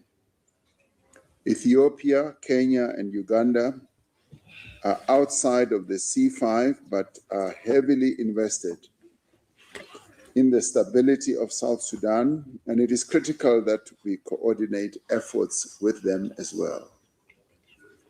This year is a pivotal one for South Sudan, with the election set for December 2026. We welcome the government of South Sudan's stated intention to hold these elections and to convene a national dialogue to resolve outstanding issues before elections are held. The people of South Sudan yearn to live in a peaceful and prosperous country, and elections alone will not guarantee lasting peace. Firstly, a conducive political and security environment is vital, and it must be created. Violence and conflict at any stage will undermine confidence and also derail the process. Secondly, the political processes such as the national dialogue and the legal processes must be genuinely inclusive, leaving no one behind, no structure behind. They must bring together all signatories and stakeholders to the revitalized agreement so that decisions that have to be taken must reflect broad ownership, credibility, and legitimacy. The C5 Plus Summit, which we are holding now, must send a clear, unified message that calls on all stakeholders to enter into dialogue without delay. We wish to encourage measures that will build unity and reconciliation, including understanding for reconciliation where appropriate. The C5 supports the proposal that the chairperson of the AU Commission should appoint a former head of state to mediate amongst the signatory parties to the revitalization agreement and to facilitate dialogue amongst all parties. We stand ready to support mediation, to monitor implementation, and to coordinate our efforts. A focused oversight mechanism involving the C5 and IGAD will really help to track progress and report back to the heads of state. Excellencies, ladies and gentlemen, the choices made in the coming months will determine whether South Sudan moves towards a durable peace or back into the cycles of instability. We need to act with urgency. We also need to act with courage and unity. Let us use this summit to foster a process that delivers inclusive dialogue, free, fair, and credible elections, and sustainable peace for the people of South Sudan. We should, as we do all this, be able to listen to what the people of South Sudan themselves have to say. Today gives us an opportunity to be able to listen keenly to the progress that they are making and the roadmap that they are setting out for South Sudan and the processes that they are getting involved in to make sure that they move to elections and to move towards a durable dialogue and how they intend to build a peace for the people of South Sudan. more than anything else, rather than for us to be unduly interfering, we should listen to the people of South Sudan and to give counsel where counsel is deserved. So I look forward to our discussions, and I thank you. Okay, so there you have it, guys. So you hear from South Africa President speech. So now let us go back to the line. So who Hali, Madam First Lady, and then we go to system. Far away from me, well, okay, we are Madid that Amal, but I do all, you know. You are after Tudukura. Hey, Madida?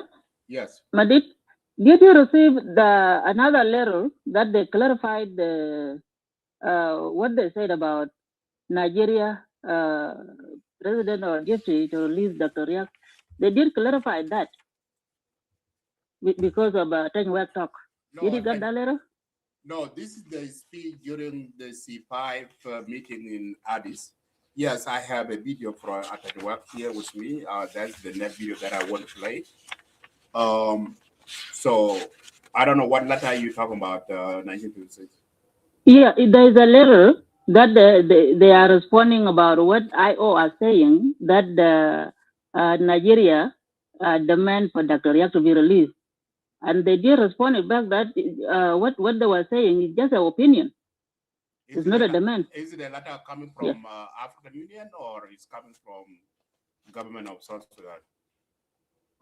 Coming from them, from C5. Oh, it was last night, actually. Oh, I didn't get that. I didn't get it. Yeah. I didn't get that letter. Yeah, I didn't get that letter. It's been very important. That letter I'm sending it to the wall. Okay, and while you can forward it to me too. I don't know even if you received that letter. I didn't receive that letter yet. Okay, so let us, I know you guys have been waiting too long, and we need to short it. Let us move very quick. So, First Lady is coming. System, a term you are under, you are going after Turukura. So that's how I see on my screen. Yeah, unless my screen is messed up. So, First Lady, go ahead with your. Okay. Yeah, First Lady, go ahead with your 7 minutes. Madam Allen? Okay, if Madam Allen is not there, yeah, go ahead, System, with your 7 minutes. Thank you. شكرا جزيلا brother مجيد أن الناس الفروم كلهم. خلينا نسلم على brother إدمون يوكياكاني. الجماعة روم ده روم مهم شديد. طبعا حسب الكلام استميناه من السبيش بتاع البريزيدنت بتاع ساوث افريكا. الشغل بتاع سي 5 الشغل بتاعه ده طبعا شغل بتاع المونيتورنج اند كوردينيشن، ده شغل بتاع ماستر. عكس الكلام القبيل اللي كان بيقولوا براذر لوال هو كان داير دخلنا قال لو ما في كلام ده نخش في اليو ان ويو ان كانسل ويل تيك ريسبونسبيلتي and all these things. ده ما يدوك موضوعنا كله. الموضوعنا هسه عشان ما نجور الكلام كثير ندخل ناس ثانيين كمان في التوبيك سريع. تكلمنا كثير بايشو بتاع ريليزنج بتاع دكتور رياك، وده طبعا ده كلام طويل. ده داير التوبيك براو لو كلمنا فوق هيجور ساعه كامل. انا بعرف مدى نابشو وار اكسس. خلينا نجي شويه في يو بي اي ان سوما because الكلام ده طبعا حسب الكلام اللي طلع هنا الناس المشاركين دي ناس بتاع الار ارسس، دي الاطراف اللي دايرينهم هنا في ساوث افريكا. لكن في my own analysis طبعا عارفين دكتور رياك مشار عنده تشانجز وعمل محاولات عشان يطلع منه، لكن المحكمة طبعا صعب عشان يطلعوا طبعا. وكلام بتاع honorable attain minister of information كان clear انه طبعا ما بكون في بريشر. ده ريكوست. ساوث السودان عنده خيارين، ممكن يقبل وممكن ما يقبل. كويس، ده ما ماست كلام بتاع ريليزنج بتاع دكتور رياك مشار. لو دكتور رياك ما ماشي طبعا في الجوبتي بتاعه قاعد اللي هو، لانه الجوبتي بتاعه قاعد يشاكل هسه حاليا يعود في البوش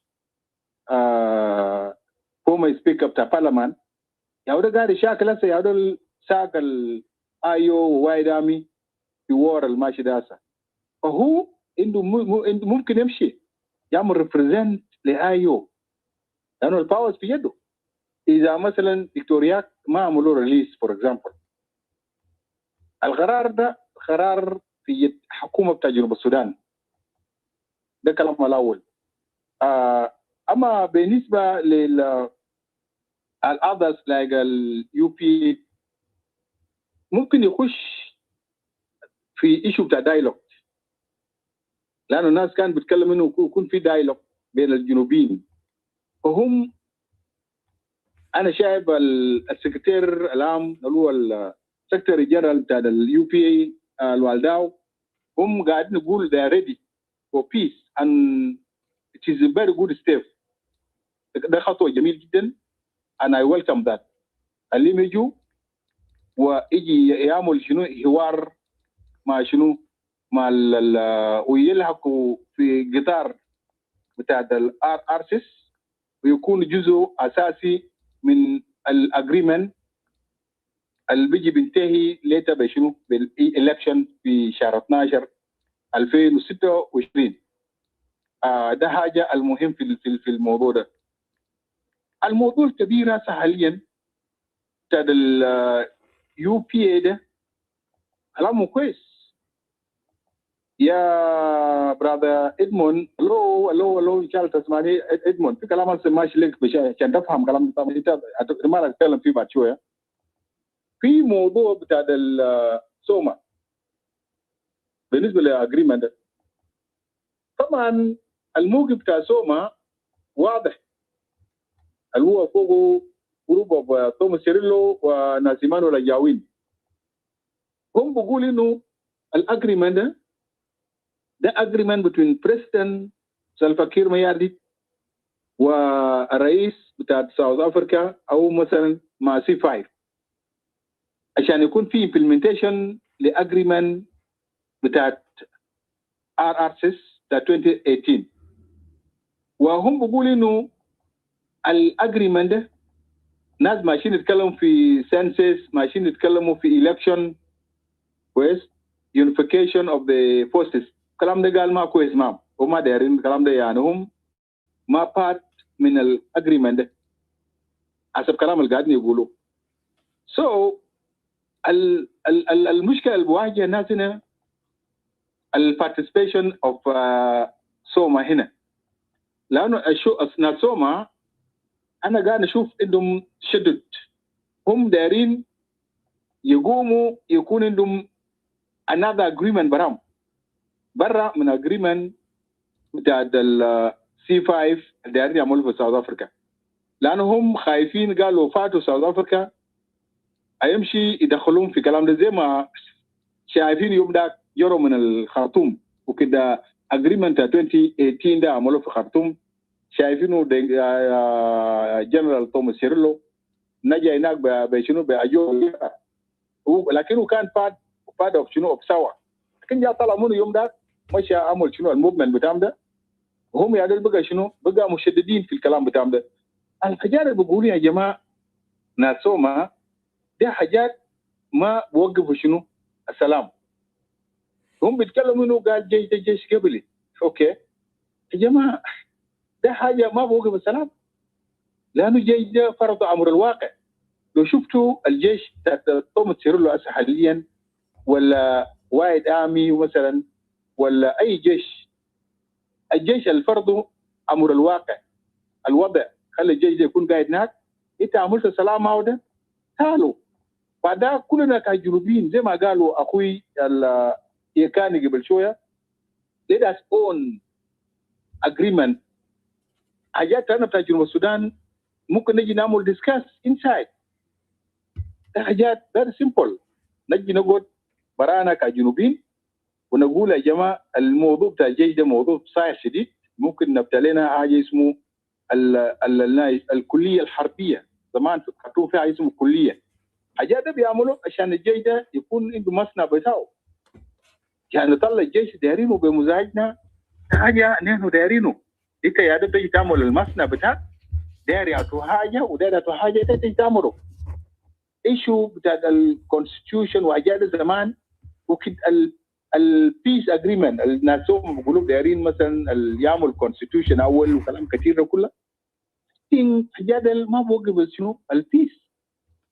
يا جماعه البيس بتاع 2005 اللي كان عملوه في نيروبي اللي هو كونفرنسيف بيس اجريمنت.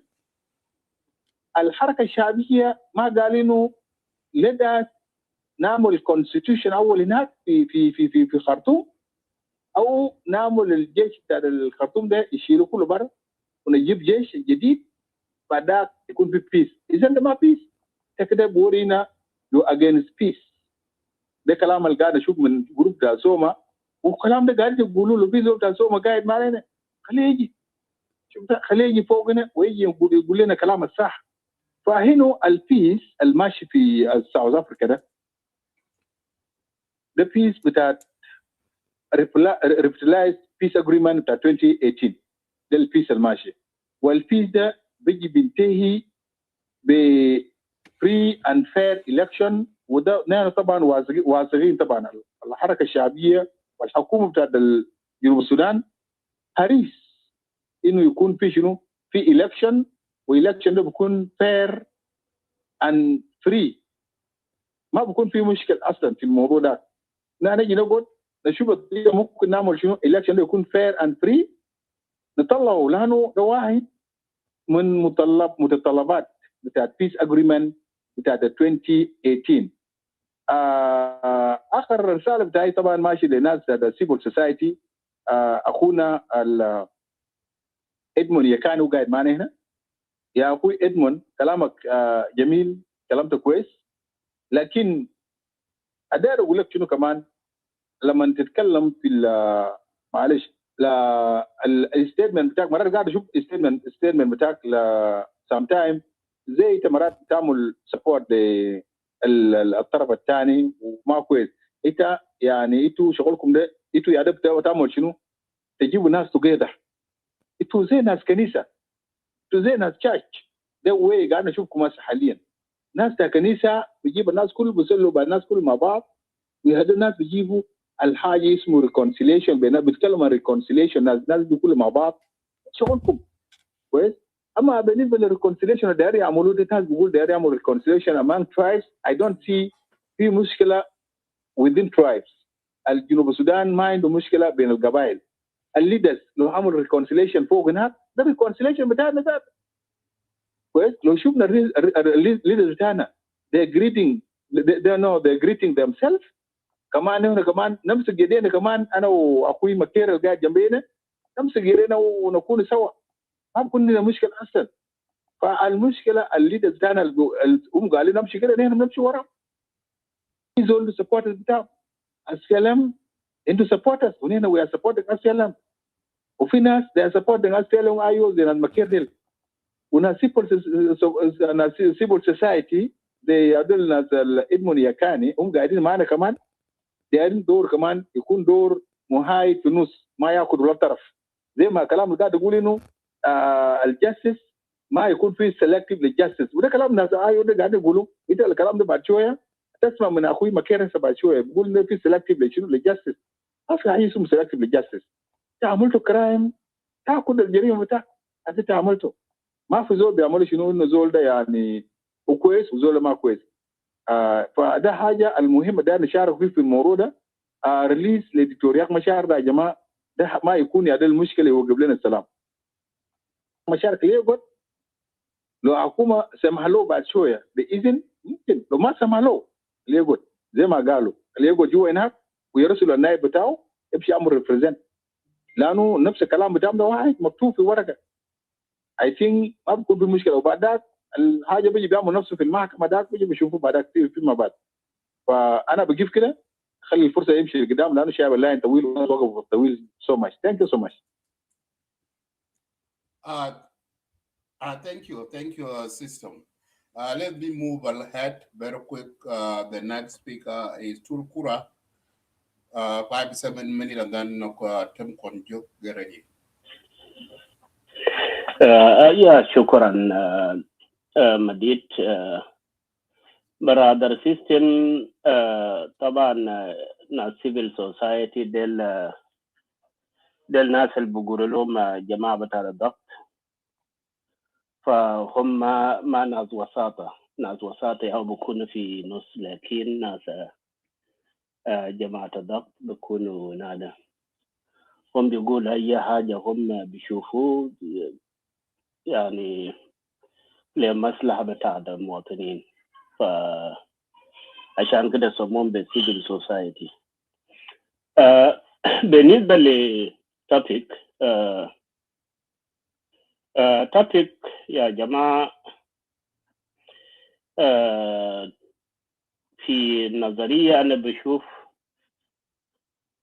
فوق جنوب السودان، دولة جنوب السودان زي كانوا بيوت بتاع اللعبة زمان لما كنا عيال صغار، كان في بيوت بتاع الليب نحن بنقولوا نادان which is in English toy house. For South Sudan became like a toy house.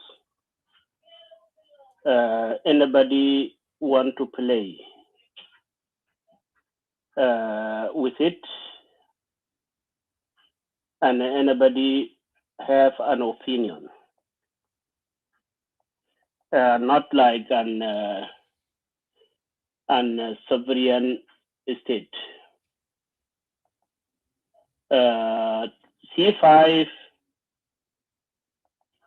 is an African countries which they may have non-genuine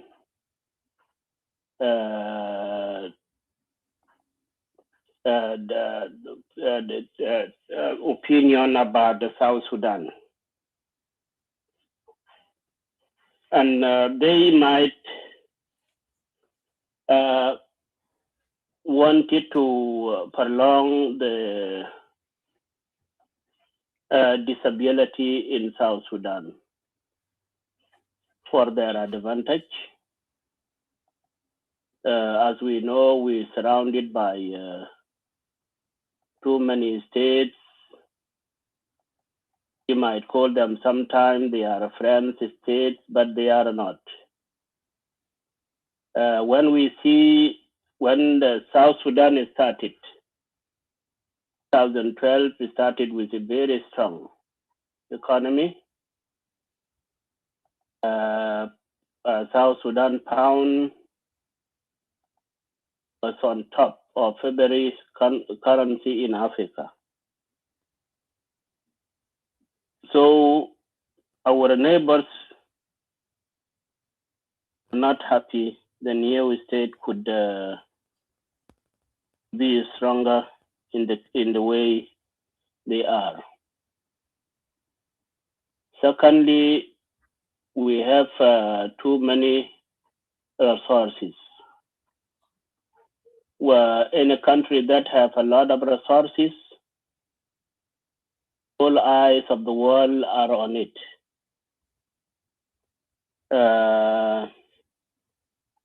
Feeling jealousy of them. Third, people of the South Sudan are very strong, determined people. So if they are left alone peacefully, after a few years, they will be on top of Africa, and they don't want. That is why they play with the South Sudan. For example, the issue of a two army. Before, one sovereign state cannot have a two army, because two army in one state mean that the sovereign is divided. It will be conflict, and that is why we see the conflict until today is not ending, because of divided sovereignty in one state. And they did it by purpose, set up South Sudan to be disabled for long.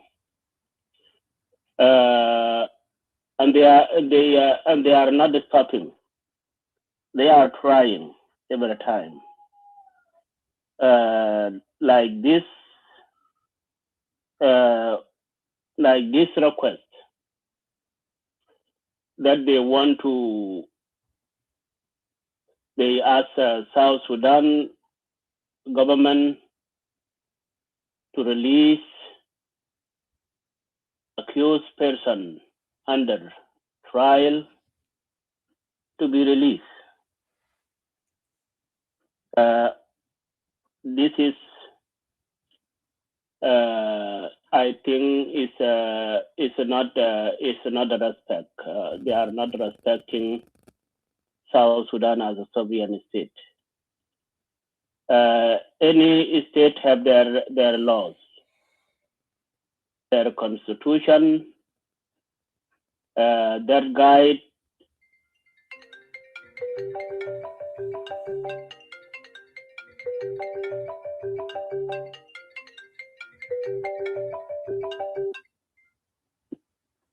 For their sovereignty. They are not supposed to ask South Sudan to release any person under law trial. That is why I'm asking. I'm saying that those people, they don't have a genuine opinion about South Sudan. I see if Riek is released today, I don't think Riek will stop. He will continue, and he will join the bush immediately. And that is the reason why the problem happened in Nasser. It was a plan from Riek by himself, thinking that he will be allowed to go to Nasser to talk to the White Army. And if he was allowed to go to Nasser to talk to White Army, which is his headquarters of Nasser faction, he will go and declare that he is not going back to Juba. That was a thinking of Riek. Riek involved in that violence, I'm sure. So it's not logic today to be released without investigation properly. Second, similar request was done before in 2014. Group 10 was requested by Kenyan president to be released, and they got released. And what happened when they got released, we know. the same amnesty was granted to James Gadet. James Gadet got released, and he denied that his jail was political motivated. So he will not thank the president who released him. So that is how it is. South Sudan should be stronger in their opinion and stand firm, because they are a sovereign state. They could not be ordered around by external forces. It doesn't work, because the strength of the state is their stand firm behind their sovereignty. That is the strength of the state. If we allow foreign forces to interfere, they will not stop. They will not stop, even they will interfere later into our politics. So I see that African C5 don't have right to ask the sovereign state to do so, and that is what I see. Our brothers who are asking for Riek release, I think they know the truth, but because for their own benefit, they know they are asking. To the Kura, you have 1 minute. You over your minute. And that is called a conflict of interest. Too many people in South Sudan, civilians, have been affected by this violence of affiliated people of Riek Machar. So they don't want the law to take its course, not to be played around. And if the government played around, government is playing with the South Sudanese lives. That is what I can say, and I will stop here. Thank you. Thank you. Thank you. Kunjo, pick up your mic, but go ahead. Katem. Yeah, thank you. Thank you. Thank you, and you have gone in the right order. Gibel, I thought, because I had some phone calls, so I thought I was called and I was away. Greetings to all of you, the moderators, everyone in the room.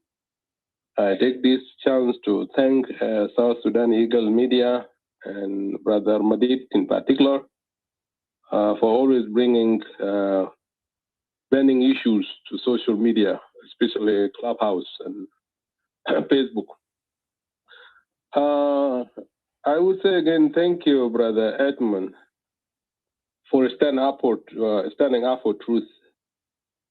If you remember a few months ago, that's last year, I told you that you will have a lot of challenges from both sides. Those who are supporting Key, those who are supporting Riek, and the people in between. When you say something that is in line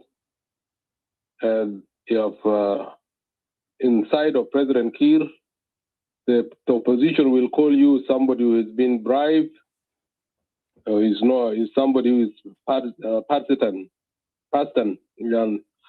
someone who is partisan, taking my part. If you say something that is against the Toriak, because it's the truth, the oppositions, those of Macaria, will say you are just government supporter. That's normal. If you want to stand up for truth, you always have those challenges. But kudos, I really appreciate the way you are handling yourself. The question is a very good one. Will C5 members convince government to release Riek Machar? To me, yes. It's a good question. I'm not saying they are going to convince or not. It doesn't matter to me as a South Sudanese. The question to me is, would this release, if he's released, would it bring peace to our people, the needed security that we need in the country? Would it allow our people to move forward? Would it allow our nation to move forward? I think those are the things that we should be focusing on. And I think international community is becoming tired, sick and tired of our problems all the time. And I remember when you were speaking and I was looking at the book there by Jun Young, South Sudan Civil War, Violence, Insurgency, and Failed Peacemaking. And actually I was looking at page 148, 49, the one that I shared in the other room last time, in Edward room. When John Kerry on the 3rd of October gave a warning, 2015, gave a warning to Riek, you either sign peace agreement or we will sanction you personally. And on the 17th, he signed that peace security sector and the security part of the agreement because he was afraid of the consequences. I totally agree, and I hear you, Brother Wal, when you was talking. I totally agree with you that the Dinka people need accountability for our people who were killed under the leadership of Dr. Riek, 1991, 2013, 2014, 2016, and up to now, even in Nasir. Absolutely, I agree with you. And Riek should be held accountable. The difference between me and you now, or where I stand at the moment, is I say Riek is arrested, is in court, is before the court, but he was not arrested because of the gang. He was arrested for political reasons by President Kiir. Because we didn't open the case, and we are able to open the case, whether it be at Hague, be it in Juba, be it anywhere, East African countries. The gang are able, we can mobilize resources to open the case against Riek. But we haven't done it. It's not we who arrested Riek. It is President Kiir for his own political survival. And that's why some of us, and some people, I will be accused of being a supporter of Riek. I've been accused many times. But it's the truth. There is no way South Sudan can move forward until we, Junubin. And I sometimes feel sorry when I say we, the intellectual Junubin, people who have exposure, people who are being exposed to different system of governance outside, tend to look at things from our own perspective. And we cannot step outside from our own pain. And I hear it. I hear people from this room, mostly the Dinka. I understand the suffering. I'm a Dinka too. I have people who died fighting in the 2013 war, the liberation movement itself. But how can we move forward if I only focus on my suffering, on my pain, and I don't see the pain that my brother and sisters going through? You go to a room that is opened by White Army, those of Makera here. Nuer were killed door to door. Nuer were killed door to door. Is the music that's always your ear can even feel, you can even feel the pain. But they cannot step outside. And also understand that the Dinka were killed village to village by the Nuer. And thank you, Brother Edmund, Yekane, to say there were people who were non-Nuer, non-Dinka, who also commit crime in those wars, especially 2013 in Juba. There were non-Nuer and there were non-Dinka. But these people are finding a way now because we, the Dinka, we don't step out from our own suffering, from our own pain. We, the Nuer, we don't step outside from our own suffering, from our own pain. We just stuck in our own area. We will never, and we will never have a salam to University Sudan until we begin to understand that the suffering that we are undergoing is caused by our leaders. And those leaders include Dr. Riek, include President Kiir. Until these people are held accountable, we will never move forward. As a Dinka, from where up, I will always stand with Kiir. Those of Makero or Nuer or the Nuer area will always stand with Riek. The known are always, there will be in the middle. We are holding our nation hostage. But to me, because there are people who have waited long, I've waited long enough, so I don't want people to wait more than I have done too. The issue is, when are we going to take charge of our country? The nation, the region, the international community are becoming tired. It's always about us. It's always about issue. They have their own issues to deal with. And I like the way you ended it, Brother Yekane, that why can we sit as a nation and address our people?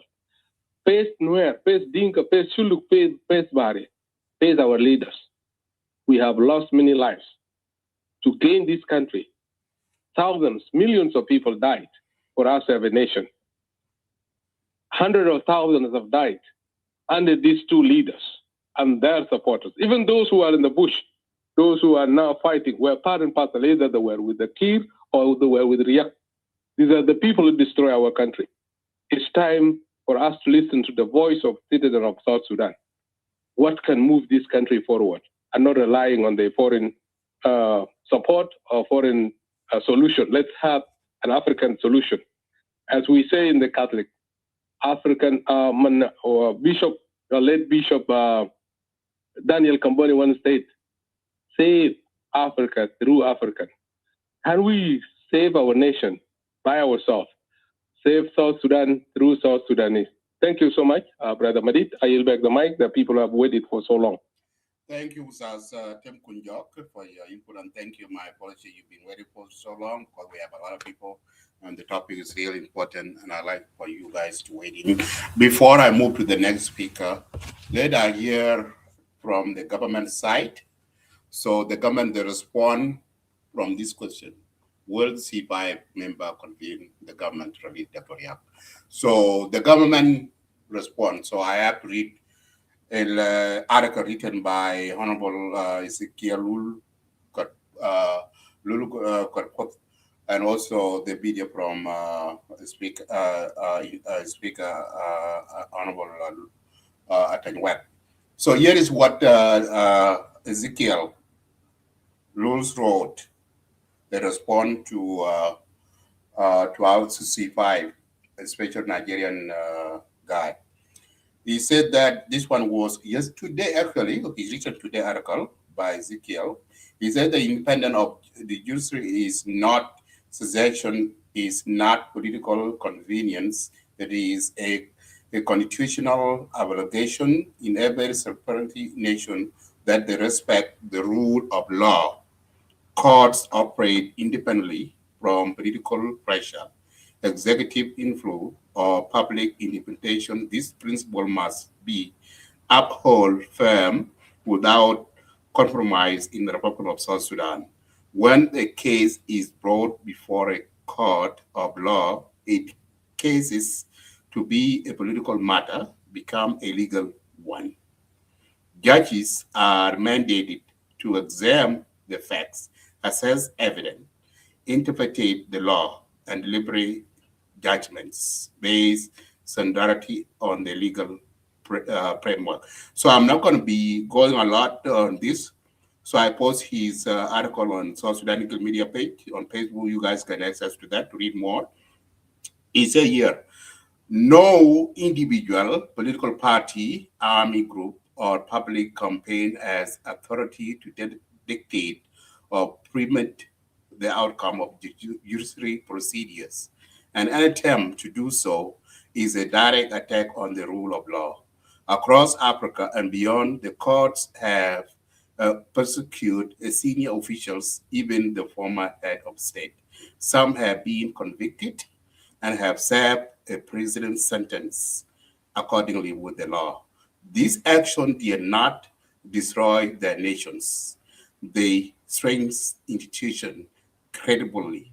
Accountability is not a sign of weaknesses. It is a demonstration that no one is above the law, unquote. So that is from, and he's gone. So that is the response. So anyway, let me move to another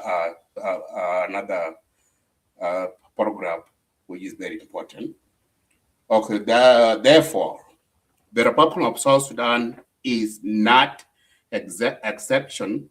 The law must apply equally to all, regardless of political stage, military rank, or history position. To suggest otherwise is to undermine the very permanentation upon which sustainable state. With regard, okay, here is what I was looking for. With regard to the political detainees, including Dr. Riek Machar, the position must be clear. The executive branch cannot interfere with ongoing judicial process. It cannot prejudge the outcome. It cannot override the courts while proceedings are still ongoing. Any consideration of release, pardon, ultimate illegal remnant can only raise after the judicial process has been fully complete and lawful sentence rated. That is a constitution, governance, work, and court. So that is from, and you will read more. So that is from Ezekiel Lul. You guys can respond to that article. Here is what they respond to Attorney Work yesterday on the press release. So let us hear what he was saying. On national infrastructure from the cyber threats. So he's talking about the Cyber Crimes and Computer Misuse Act 2026 provides a comprehensive legal basis for the prevention, detection, investigation, and prosecution of offenses related to computer system and cyber activities.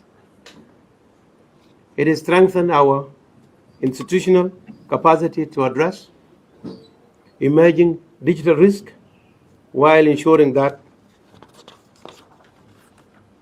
justice mechanisms are equipped to handle cyber-related crimes effectively and professionally.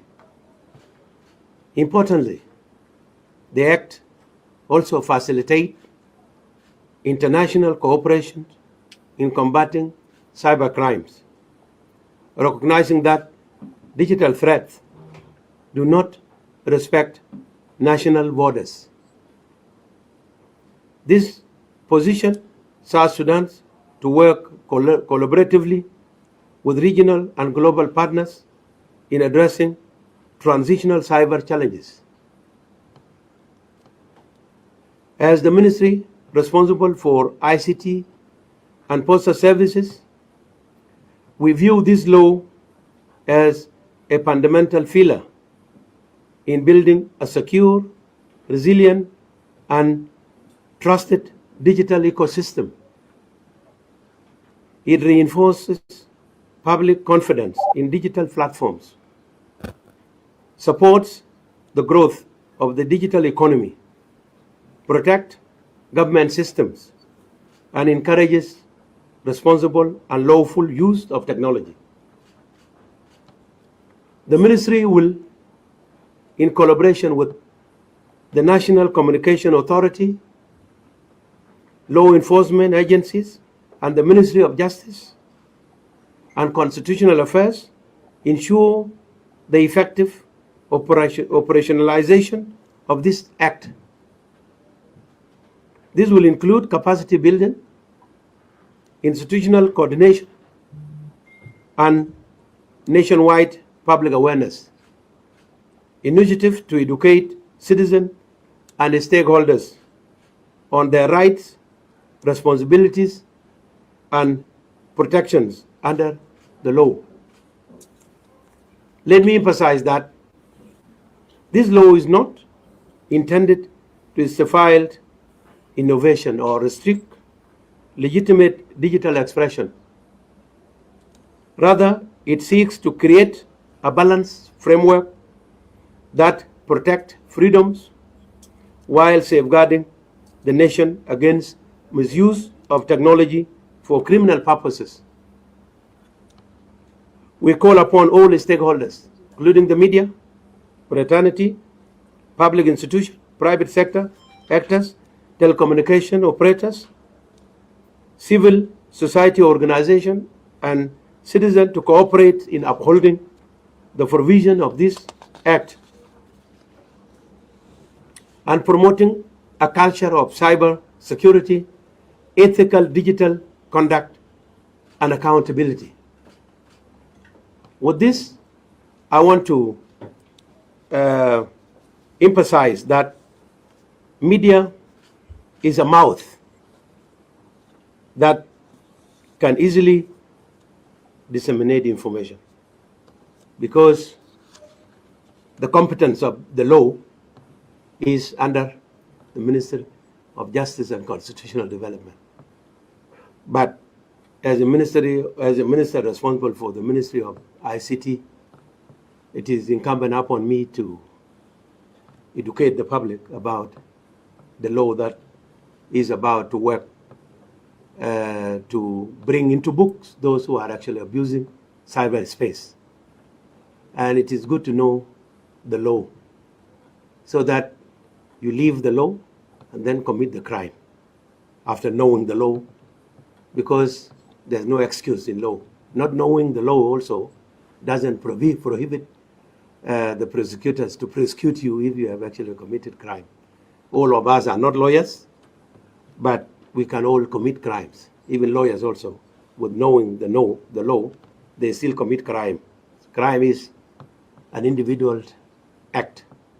So you journalists have the responsibility now to take the information to everyone so that anyone knows.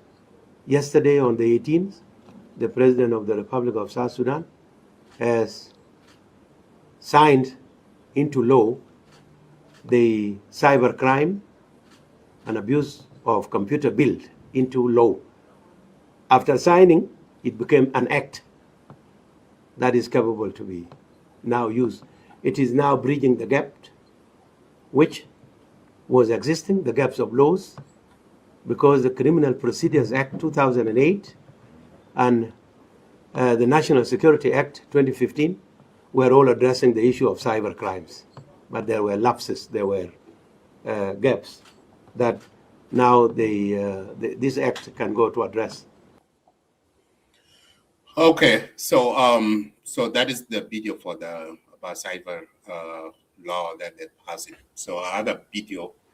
I don't know where I put it. So anyway, I don't want to hold everybody up. So anyway, so the next speak. Okay, let's move the line. Let me see. Is in here? Okay, he's gone. So let's move the line. The next speaker is Na Nyakwal. Yes. Male. Welcome. Madrid. Tingerai bad garden. Yeah, long time. Okay, yeah, thank you.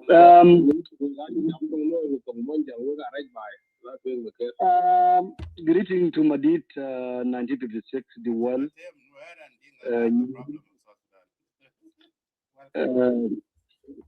Nyan, Tonta, Lion, Wajagu system, Tutukuru, Kunjok, Galwak, Green.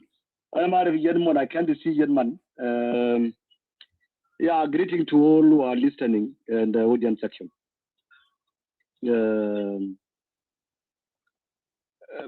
topic. Will T5 members convince the government to release Riek Machar?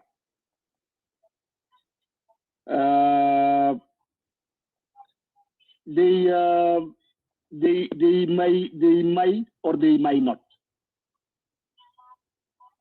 You know, now they might.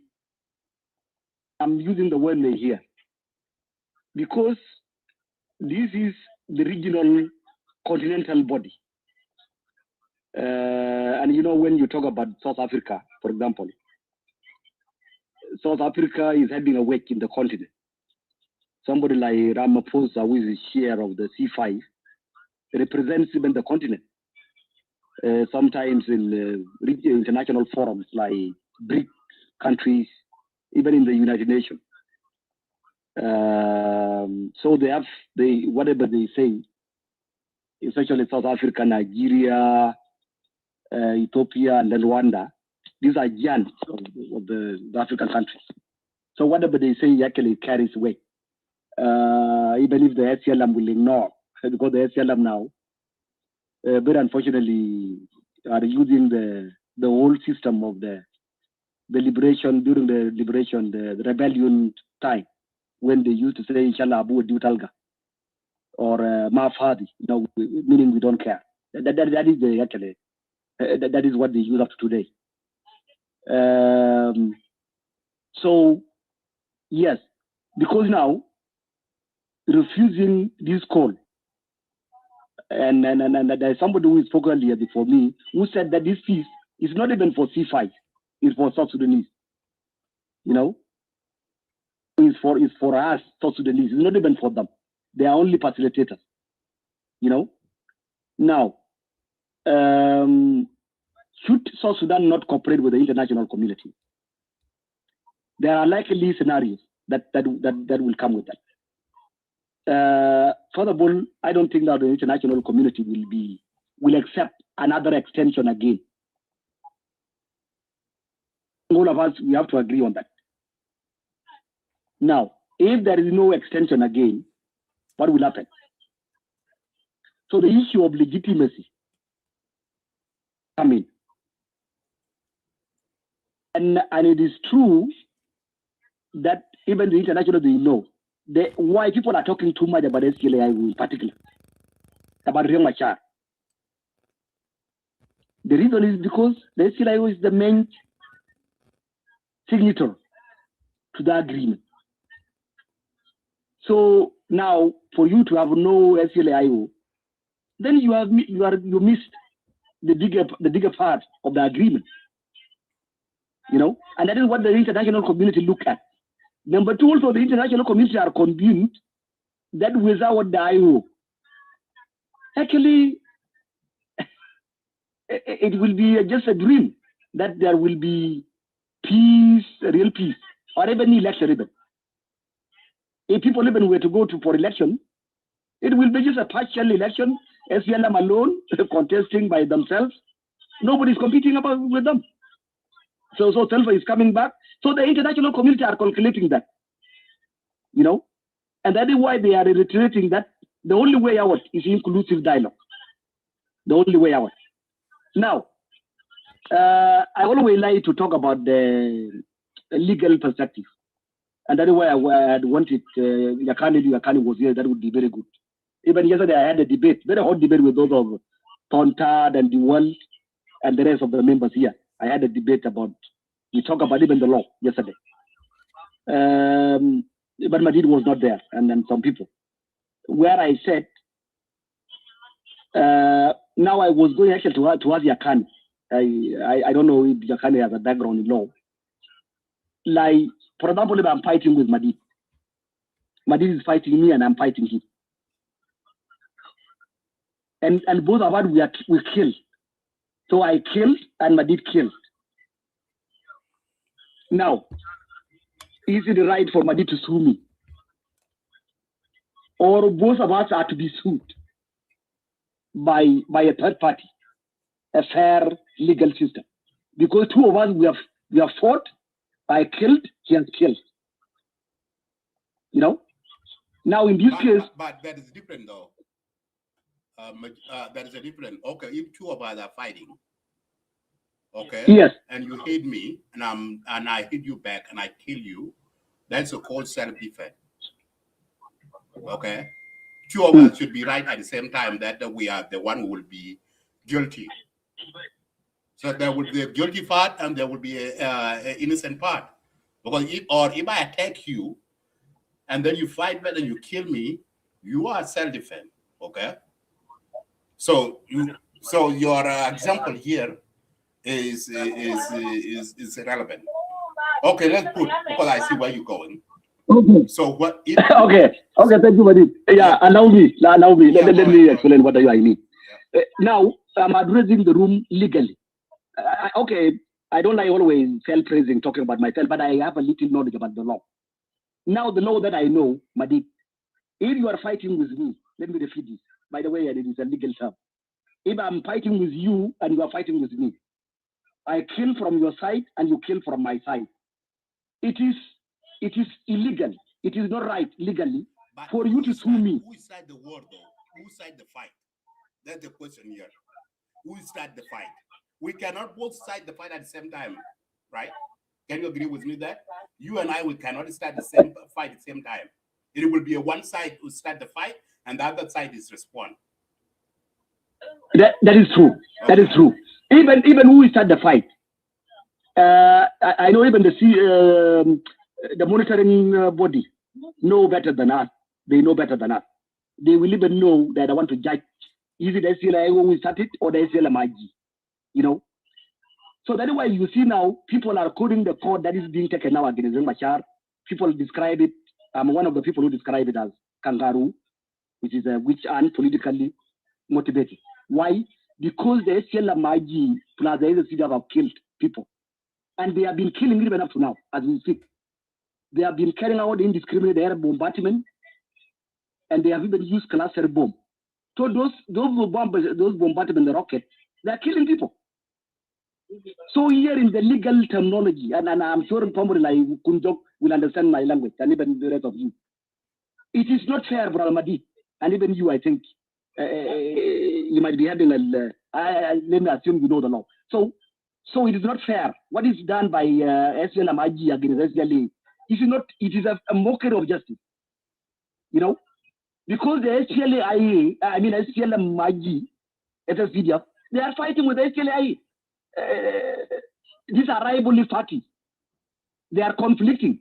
So it is not right for Salva Kiir to sue Riek Machar. You know? It should be other party, and that is why there is a need for what we call hybrid court. So the hybrid court will judge the two. They will judge Salva and judge Riek Machar fairly. You know, but it cannot be a let me have a question for you. Yeah, if you and I are fighting, who will take who to court? Is somebody else, or either one of us can file the case? Either you or me. And that's what's going on. Good question. Good question, my sister. Okay. Yes. Okay. Irmun is back, so you can wait your question again, so Irmun can hear you, so he can respond back. Go ahead. Oh, Irmun has come. Okay. Yeah. Thank you, Madid. Yeah. Oh, brother Irmun. First of all, let me thank you, my brother. I know you are really been doing a very great job, but it's not easy, my brother. Even some of us, like myself, sometimes even we accuse you. That is true. What Kunjo was saying is true. Sometimes even the IG will accuse you, the opposition, they accuse you. So you are in the between. That is reality. And also you are working in an environment where it is militarized. Only generals are given respect. Those of Duarte. I'm not quite sure if he's a general, but I say I'm sure he's a general. Now, I was going to ask you, Brother Yidmon, that it is true that the war started in 2013. People were killed. Now, you have a rival parties, groups, the SLMIG and the SLIO. These are rival groups or parties. Now, I wanted to know from you legally, because me, I'm against selective law. The law is supposed to be general. The application of law is not selective. Any law that is selective is not a law. you know.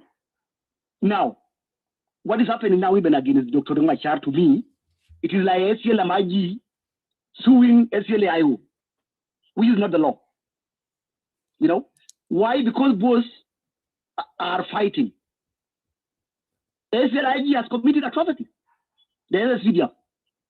And as today, they are still committing atrocity in the law where, since the incident of Nasser, the air indiscriminate bombardment has only stopped in the newer area. Do you think those rockets that are falling are not killing people? What the SLMIG or the SCDF are saying? No. So now I want to know from you, if I'm fighting with Madid now, Madid has killed from my side, and I have killed from Madid's side. Is it the right legally for Madid to sue me? And he has killed, and I have killed. How do you resolve that? That is the first question. The second question is, how can the election done without the IO under Riek Machar? For example, can the peace agreement be implemented without the main IO? Don't tell me later on Stephen Farr for has already surrendered. It's like a ban scenario. So can the agreement go without the main SCLAIO under Riek Machar? Thank you. Let me stop for a while. Okay, thank you. Thank you. Ilmun, are you there? And welcome, Honorable Duar. Can I get? Yeah, go ahead. Yeah, answer. Can I get more questions?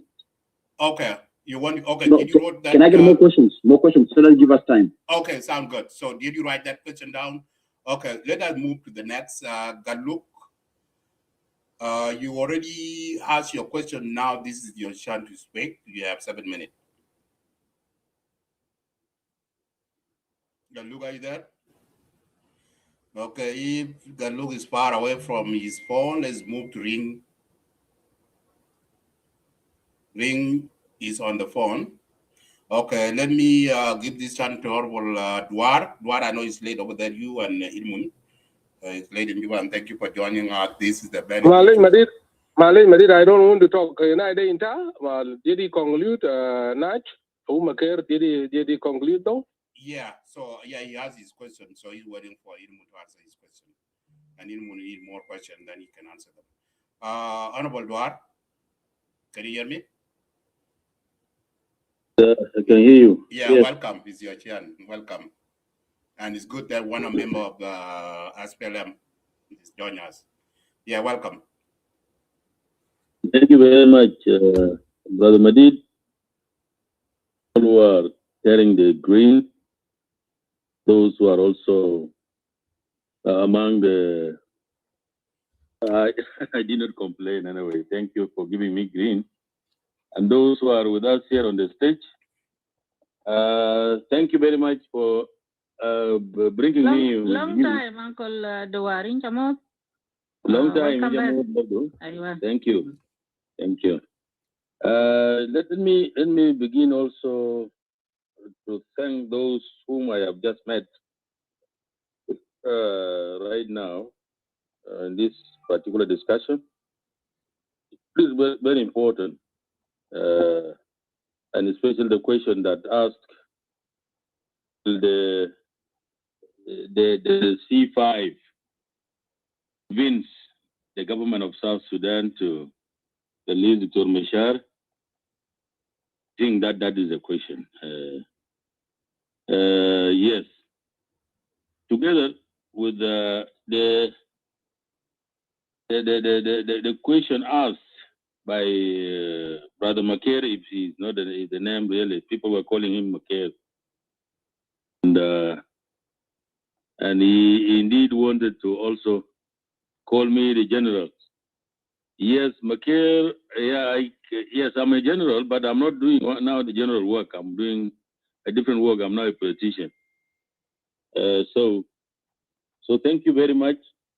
Let me just start from the way he has put up his argument, especially when he was talking about the law, that who should pursue, or who should sue who before the court of law. And he tried to equate Kir and Victoria, which is not true also, because see, when President Kir took oath of office, he said he will respect, protect the Constitution of the Republic of South Sudan, and protect the territorial integrity of a country called South Sudan and its own people.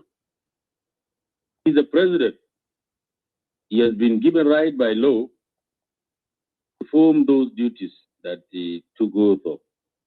Victoria, if he goes against the law, or if he goes in conflict with the law, I don't think he will be spared by law, that he is the vice president and he has been in the opposition side, the opposing side to the government, and so they are in the same the same footing with President Kiir. So he is to be exonerated by law, not to be accounted for whatever he has done. I am not putting the horse before the cart before horse here, because it will be the court will decide. That will be, at the end of the day, that will be the one that will work. Court acquitted him, not guilty, and exonerate him. Why not? That will be the court of law doing this. If he is convicted, charged against what he has done, and convicted and put into bind bars by the court, that would be also, because he's all in all is a citizen of the Republic of South Sudan. Just put aside of him being a vice president, or being an opposition before. When he was convicted, when he was arrested, when he was accused and arrested, Victoria was not arrested because he was an opposition. He was arrested because he was the first vice president of the country called South Sudan. Therefore, he was also suspected to have played a role in a conflict that killed more than 250 South Sudanese troops. Troops that are actually under the constitution that he is serving. So, my brother who was talking about the law, if I were you, I would not have been arguing too much. Let the law take its own course until later on, if any verdict is already passed, we shall come and judge the process. So this is what I was trying to say. Let me come back to the issue of C5. The C5, of course, and I hope all of us have gotten the communique. The communique of Addis Ababa summit of AU level and C5 and then C5 for that matter.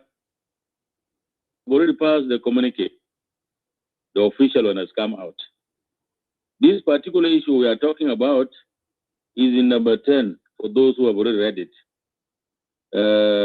They have right to genuinely ask the government of the Republic of South Sudan to consider the release political detainees, including the former first vice president.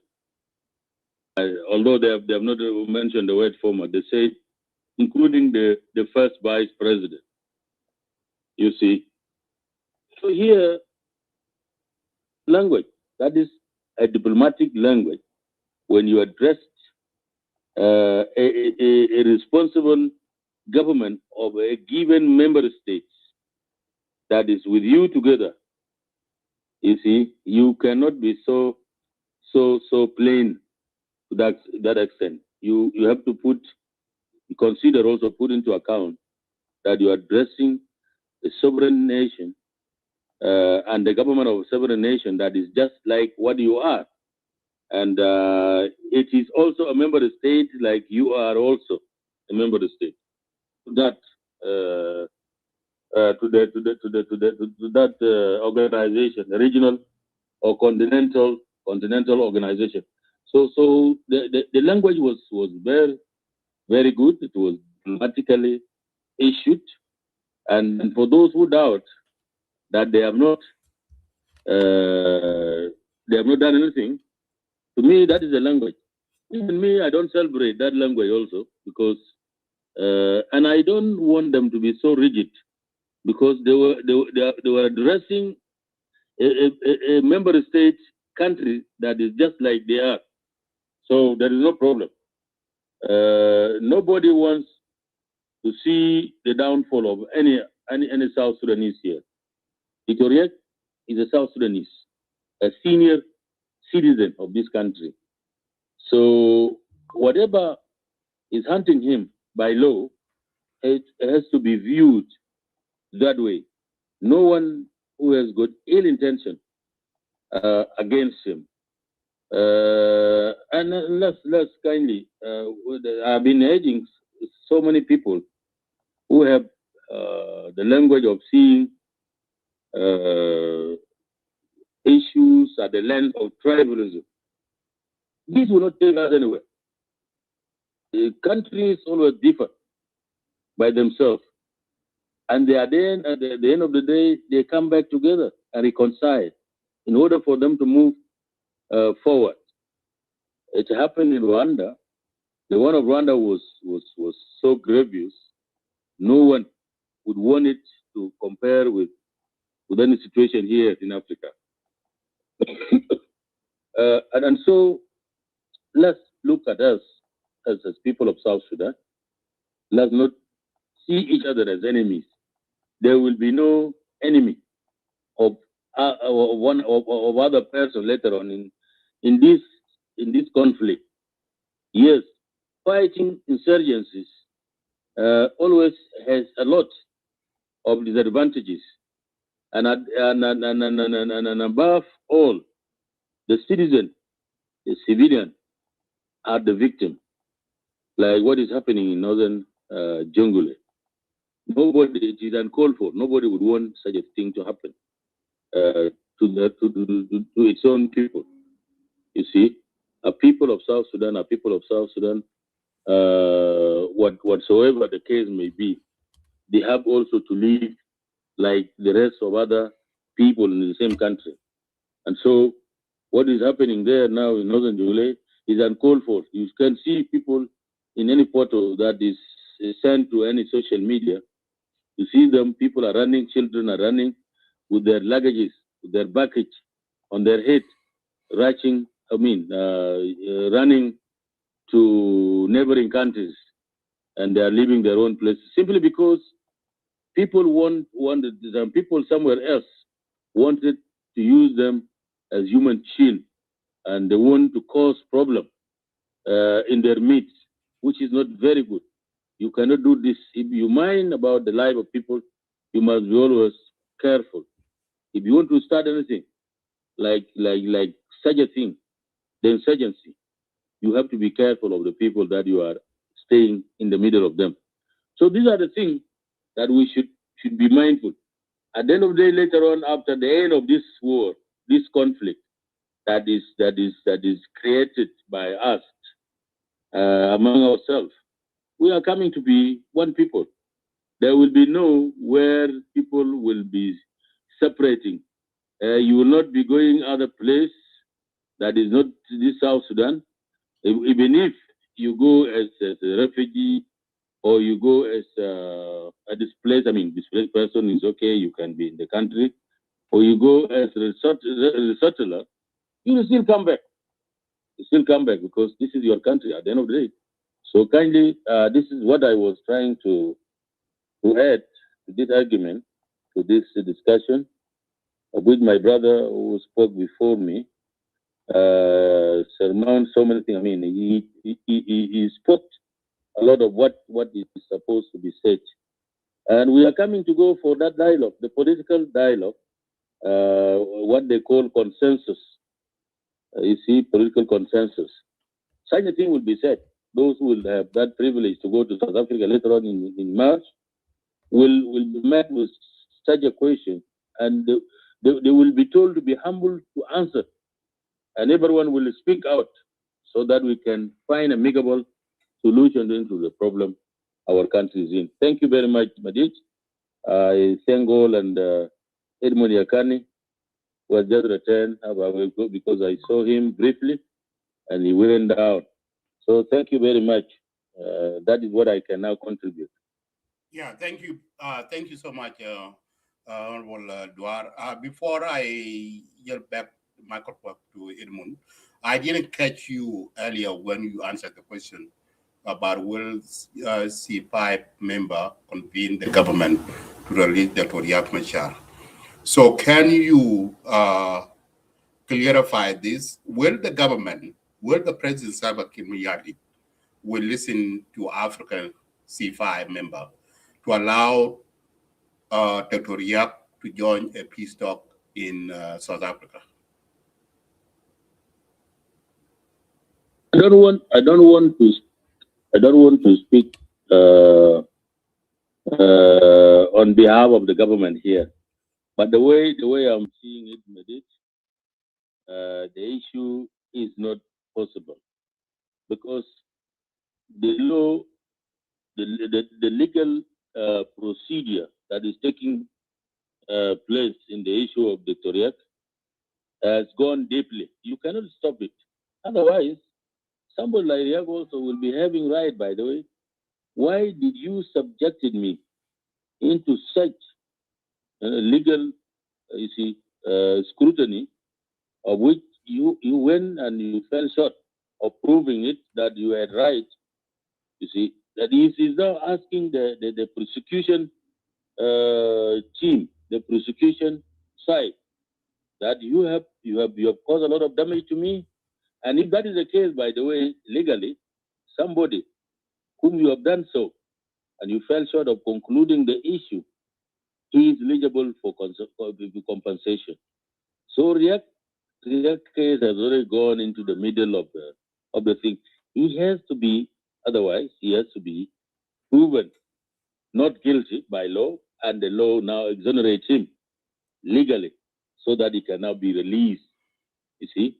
And he has to be also convicted by law and put behind bars officially that he has indeed been proven guilty beyond doubt.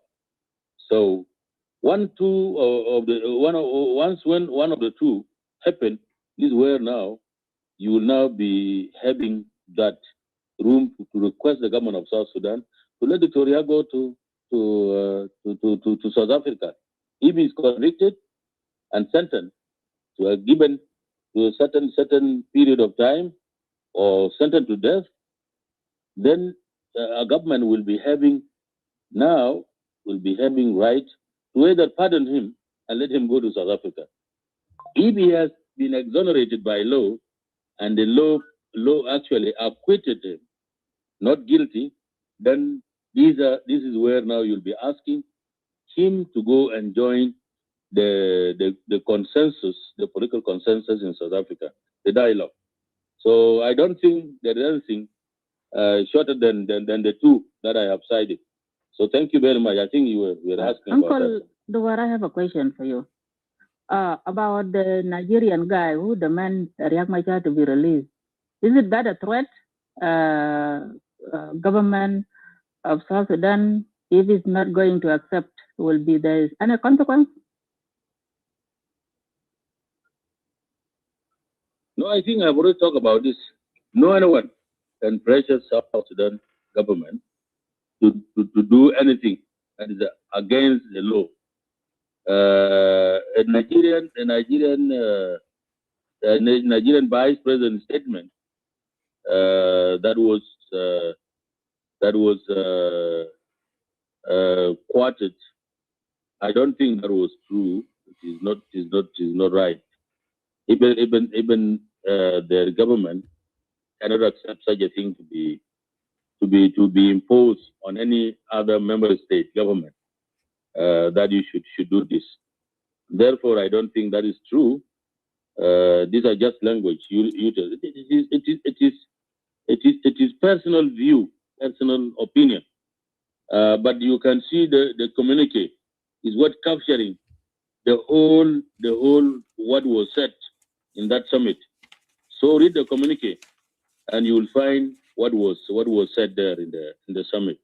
So whoever was talked, the Nigerian, the whoever who have said what, we don't want to talk about it actually. These are the, how do you call them? These are the bilateral or multilateral issues, and these are diplomatic issues. You cannot utter out anything without control. So if you say that, I have not heard it. If I say that, it's up to him. That is his own statement. Thank you. Thank you, Honorable, and then I ask a quick question, Brother Madid, before you move to earth money. Go ahead, 1 minute for your question. Thank you so much. A long time, Honorable Duar. Greetings to you and to the family. Now, before I ask my question, I'm going to explain what I mean. Now, if we turn the table around, Honorable Duar, the same exactly what happened. Why Dr. Riek's arrest? If Dr. Riek were in the place of President Kiir, and Dr. Riek does the same thing that President Kiir has done, don't you think we, the people, the gang, I'm from Barkazal, I'm telling others, you know me very well. Don't you think we, the gang from Bie to northern Barkazal, Werrab, and wherever we are, will be marching to Juba to release Riek, to release President Kiir, because we say this is Dal. Now, the reason I'm saying this, if you look, I'm not saying Riek is innocent, but it's a politically motivated, because what happened in Nasser is related to implementation of the agreement, RRCs. The failure of both leaders to implement the agreement. Now, how can you convince me as a gang from Werrab that Riek is legally is under a legal procedure, has been arrested because of what he did wrongly, not because of a political motivation? I call this a political motivated arrest. Would you agree with me that is a political motivated arrest? Would you agree with me that we would have done what the White Army is trying to do? Because the White Army, there are people gang before them, before they could go to Juba. For us, it's easy to go to Juba because from Lake State, it's not that far away. Would you agree that we, the gang, would march to Juba and release President Kiir if the situation was Riek was the president and Kiir was the vice president and he was arrested? Thank you so much, Brother Badit. I yield back the mic and greeting Honorable Duar. Thank you, Usat. Can you go ahead, Honorable Duar? What about Bolmel? Is Bolmel not a young and is not a vice president? Why we didn't march to Juba? I'm asking the situation now. 1956. You have helped me somehow. I was coming to mention it actually. Thank you very much, Kunjok. Brother Madi, it's good that Duar is here. Duar is here, but I have a question to him. Yeah, if you would allow me to. Let me finish. I don't actually accept that is true of the term Kunjok, because the issue is not tribal. The issue is not also Jing Bas Nuer. The issue is purely legal. What I am saying here, and then one of the, and thank you also, 1956. I was coming to ask you, how about the issue of Bol Mel, who was arrested, who was a vice president, he was the general, he was the deputy chairman, the first deputy chairman of the SPLM. Did anybody try that they want to remove him from prison? Why is it not particularly Riek, if he has been accused as the first vice president and put under arrest, house arrest, and made, actually he has been respected very, very much.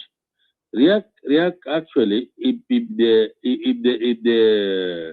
law can serve, you see, justice can serve people, Riek is being served. The Riek issue is adequately being served by justice because he has not been just put under house arrest and not charged. He has been put under house arrest and given all that what it takes for you to defend yourself, including him hiring his own lawyers. So here now, why are we in a hurry? Why do we really try to preempt things that have not happened?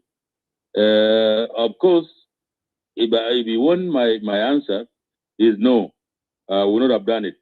President Kiir, if he had to be the vice president, and he was in conflict with the law, like what happened to Riek issue, then he would just go as normal as citizen of South Sudan as the former vice president and answer any charges leveled against him. So I don't think there will be anybody who will say, why do you want do you arrest? And this is where we go wrong, Tim Kunjo. This is where we go wrong. When one person has committed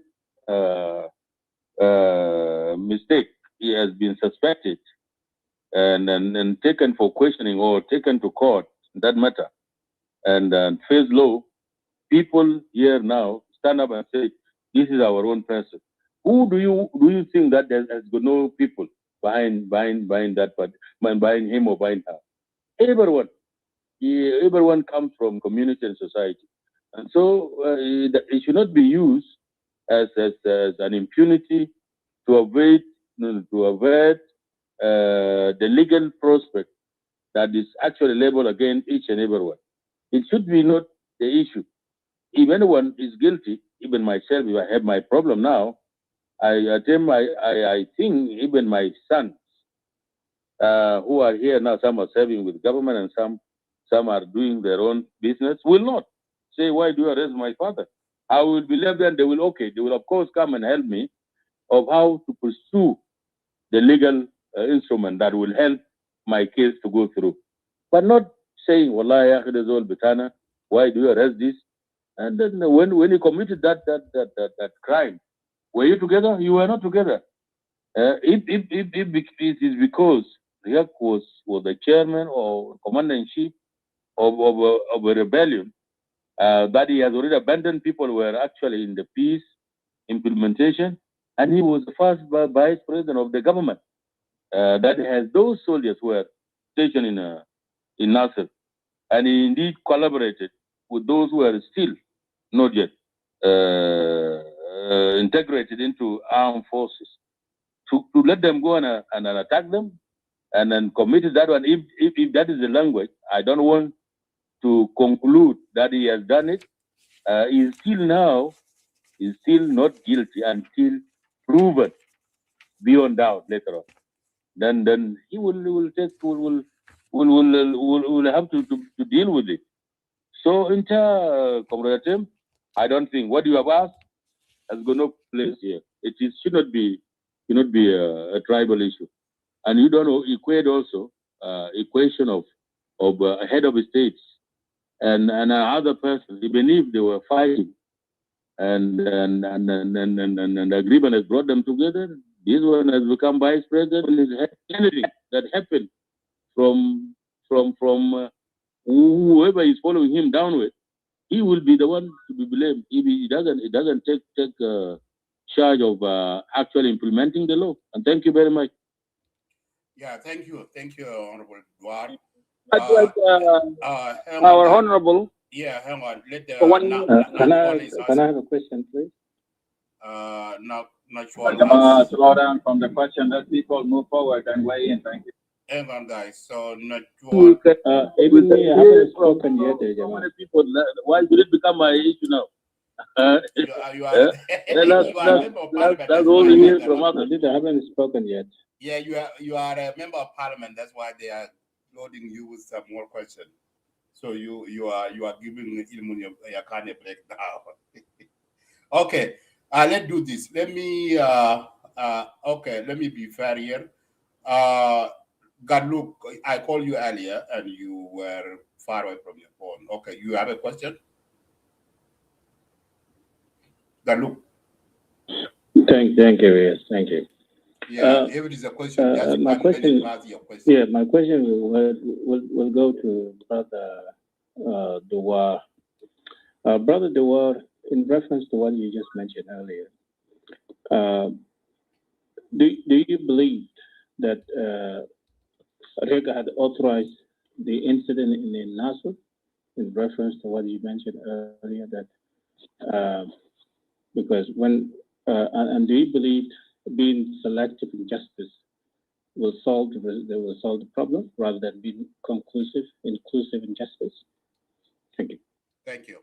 Can look that way the war in Launer, the one who claimed Nuereko, is it not him asking this question? Okay. The next question is I have question also. Okay, Honorable Duarte, write them down. Hang on, Lion. Let me go to Majo. Natural. Was that a question of Dual?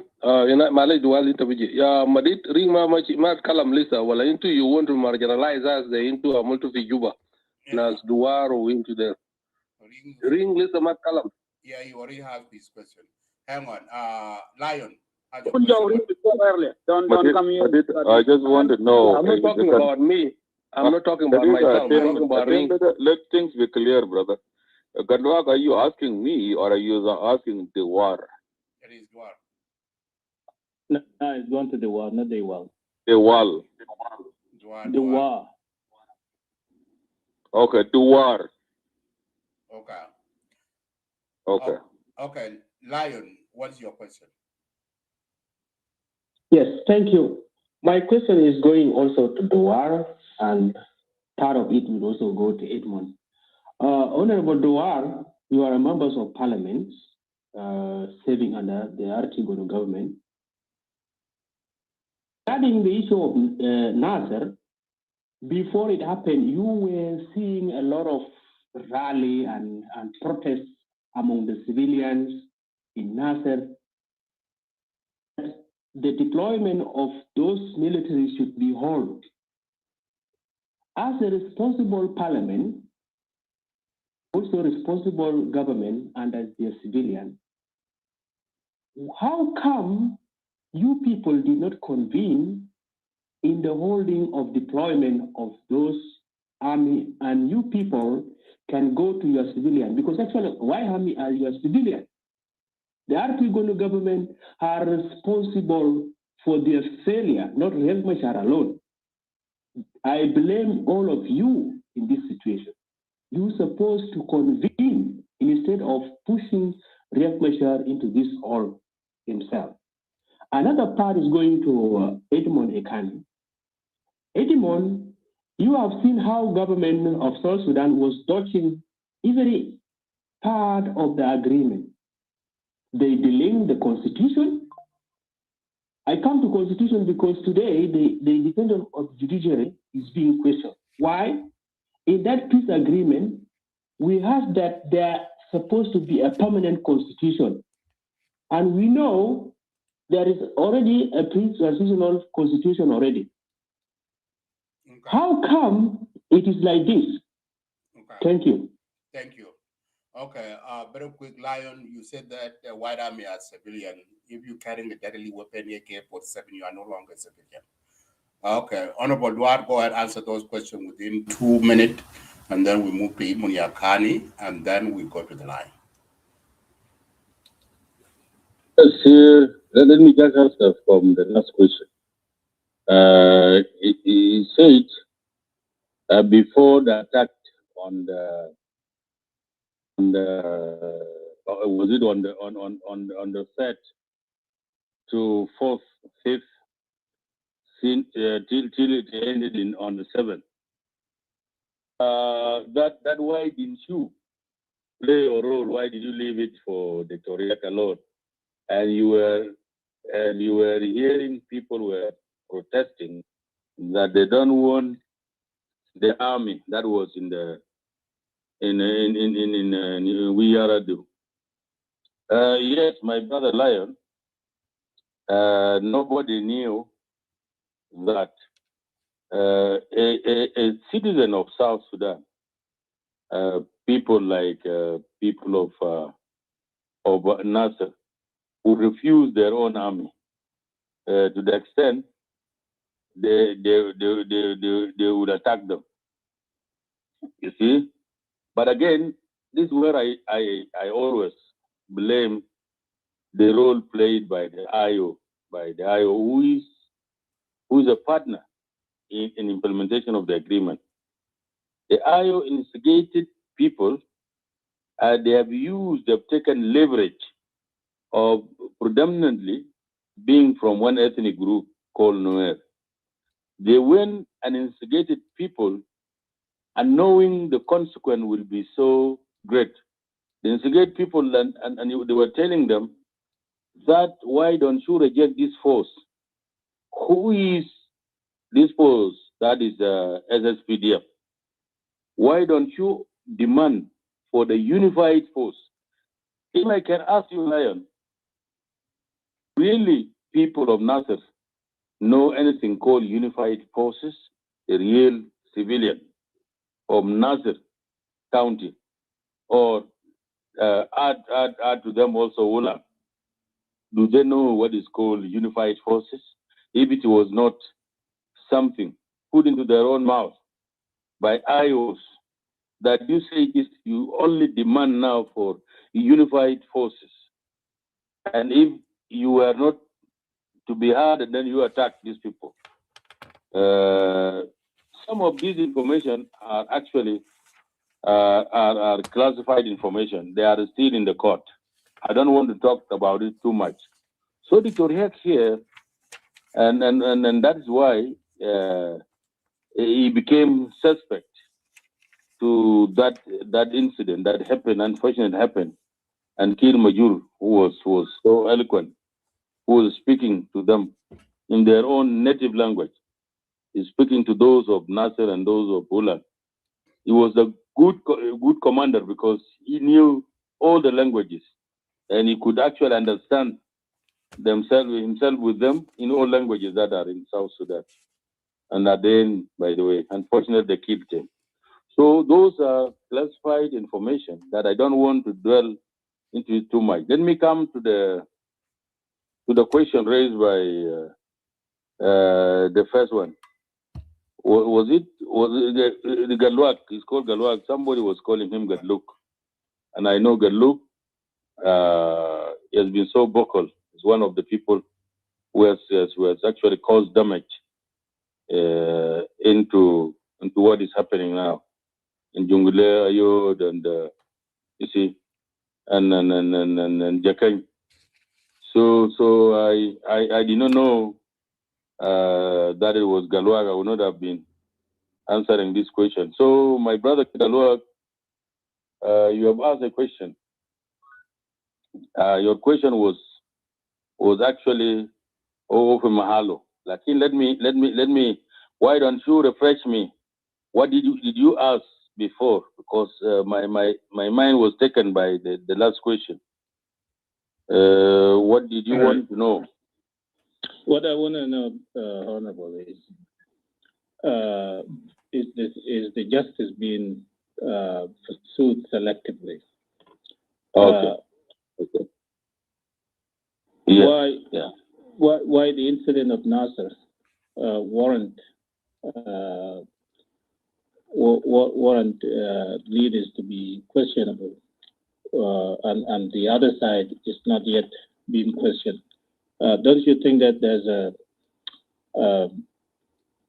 a misconception here, a mistrust here, because the people of Nasser are also demanding justice, and the justice is not being prepared? Okay, all this thing goes to the first point you put as selective justice. Okay, my brother, I don't think the justice that is applied here as being made selective, simply because those who were accused of actually masterminding the Nasser incident have been apprehended, and the charges leveled against them being read out genuinely by the prosecution teams and the defense also team that are actually responding to what is happening. There were so many people who actually doubting our court to the extent of calling it kangaroo court. I would have actually agreed with the process that is going on, because it has been in the way that each and every accused person now, as we speak, has been given and actually accorded rights that they deserved. They have their own lawyers that are defending their own cases, and they are actually, you see, they are getting their rights, a right of accused person. There is no any kangaroo way of doing it here. So it is not being selective as per se, but let me say the accused have been accused. You see, they have been duly accused, and they are now fighting, battling the legal procedure. They are defending themselves, and at the end of the day, if they have room to defeat the argument that is before them, and then if court acquitted them of being not guilty, then you will come and celebrate. I think you will come and thank and appreciate that court, even if they are also sentenced. If they are convicted and sentenced, I think that will be also very genuine case, a label against somebody, and we should also praise it and accept it. Let's not politicize and trying to put them at the side of being tribal. This tribalism, by the way, will kill our fabric. We still want to remain and exist as people of South Sudan. Whatever the tribe that we shall be having, we shall be calling ourselves of. I want us actually to believe that even if we differ like what, there will be nothing that will separate us. We will still remain in this country and call ourselves citizens of this country. Thank you very much. Okay, thank you, Honorable Dwar. Now let me get back to microphone to Mr. Ilmun Yakani. Ilmun, I hope you wrote down some of the questions you were asked earlier. Go ahead and answer that question. Where did you go? Okay. Ilmun, are you there?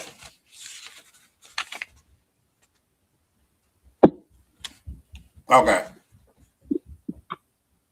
I wrote the questions. Okay, now it's your turn. Go ahead.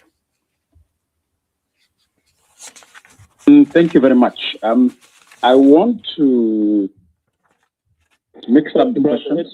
Brother Edmund, can you have a crack on the question I asked Brother Dewar also on that? I believe he did not answer accordingly. Then you have an opportunity. Yeah, let me contribute. Let me contribute to the question of Gadlwagde. Like, do you believe that Dr. Riek Machar was guilty? That's what Gadlwag has actually come to war. Brother Gadlwag, let me tell you. No, I asked about being selective in justice. Yes, it's not even being selective either. Because, Dr. Riek Machar is not being selected out for being just Riek. If anything at all, Dr. Riek is being done a favor. And whether Dr. Riek Machar bear responsibility in that regard or not, I want you, Brother Karlwak, to look up two words, something called command responsibility. Dr. Riek has a command responsibility, and by the virtue of command responsibility, he's liable to what happened in Nasser. Because the forces who killed the SSPDF, including the general, had members of IO in it and the White Army. And basically, White Army are a paramilitary of the IO, and Dr. Riek Machar is in control of them. And Dr. Riek Machar was in two contexts. He was in contact with the government as well as with his forces in Nasser. So that really implicates him a lot. He agreed to handle the issue of Nasser, and there was indeed a flow of communication between him and the IO leaders in Nasser. And so no one else can explain here why General Major and other soldiers ended up getting killed, except Dr. Riek Machar here, because he was the mediator. And how would you not expect the government to persecute him here? And so these two things, the evidence of communication between him and his forces in Nasser, and the virtue of a command responsibility, yes, Dr. Riek Machar is liable, Brother Gadwak. Yakani.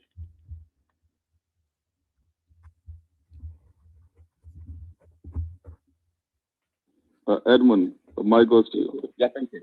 Yeah, thank you. Initially, in the legal field or in the legal profession, there's a one principle of professionals. Once a case is in the courts, you normally be advised that avoid preempting. But of course, democratic values allow us the freedom of expression to do analysis that will feel clear doubts, either around the transparency or around the credibility or trust and confidence over the court. That's what we're discussing.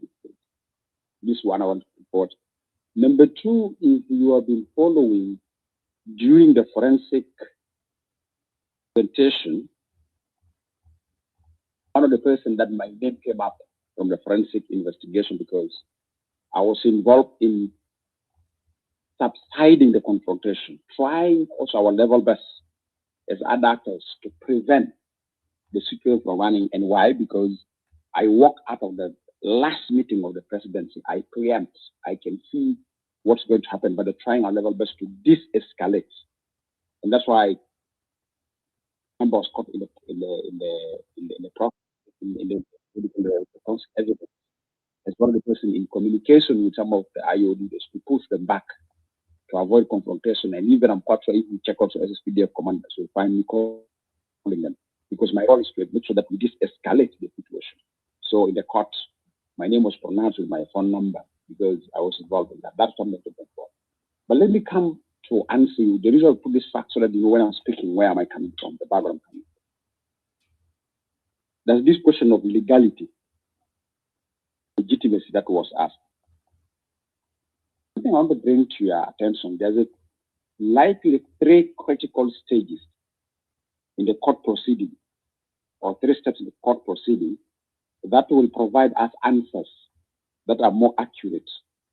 Questions were raised here. What are they? One step will be if the Riek is now given the chance by the court to plead, is guilty or is not guilty. Information is he providing? One situation, but it really nailed down the decisions there. That's one. Examination of the evidence are going on with the defense lawyers, which we can talk about it in the legal course examination. They're classified.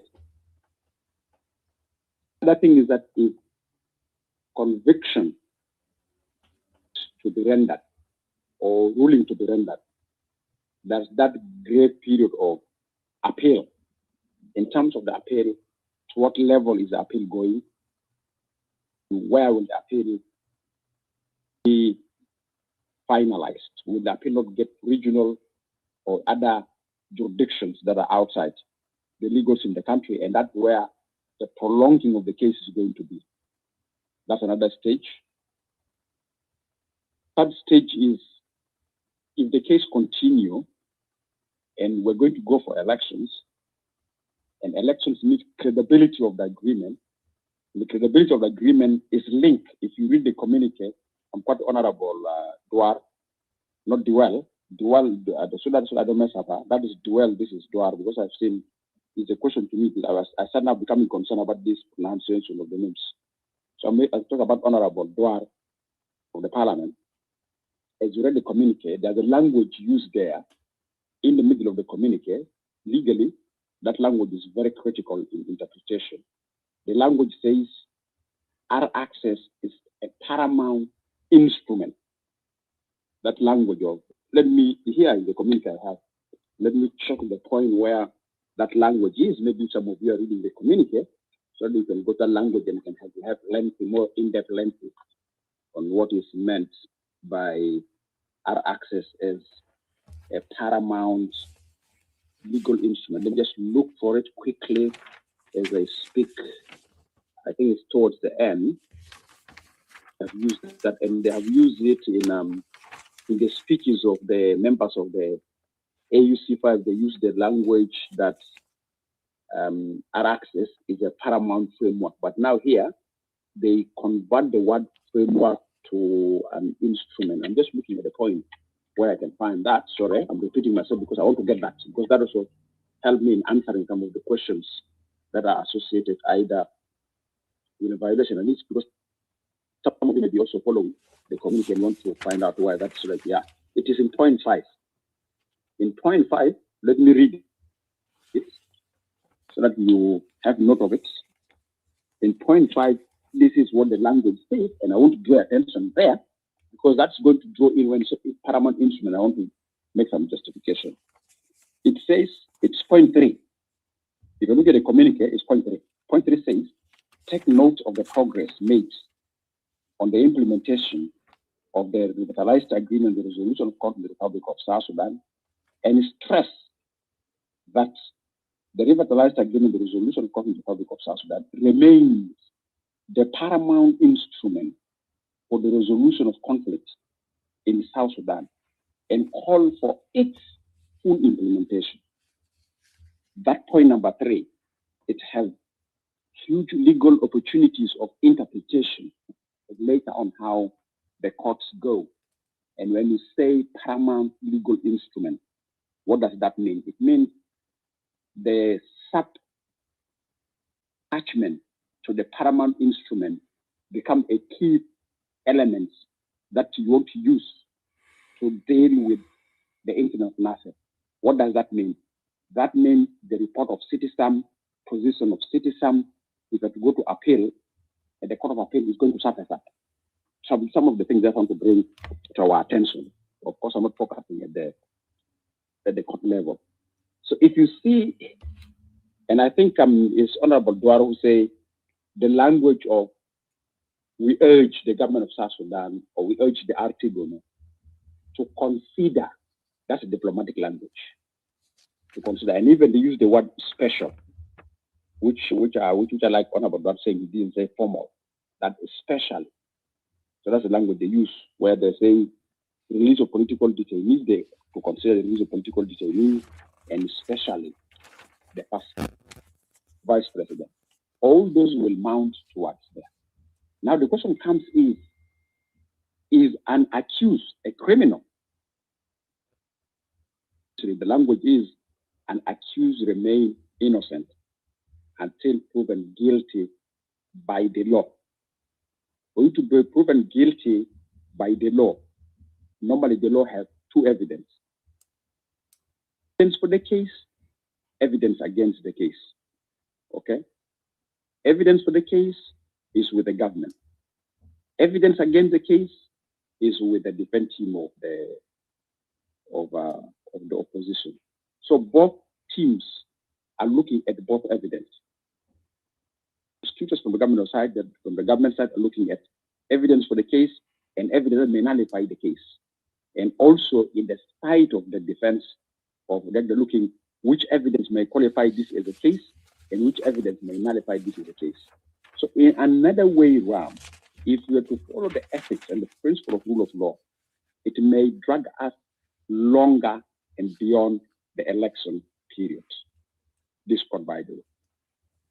To go to stages, yeah, it may end up, judgment may be done, but appeal cases and cross-examine and all this, it may pull us that it may affect the electoral period. So it may pull us until June, July, we may reach up to that level. And of course, we're preparing ourselves for elections. Now, if we start preparing ourselves for elections, and that elections, the way President Cyril Ramaphosa have raised it, and of course, being around the summit, the level of the argument that member states are bringing forward.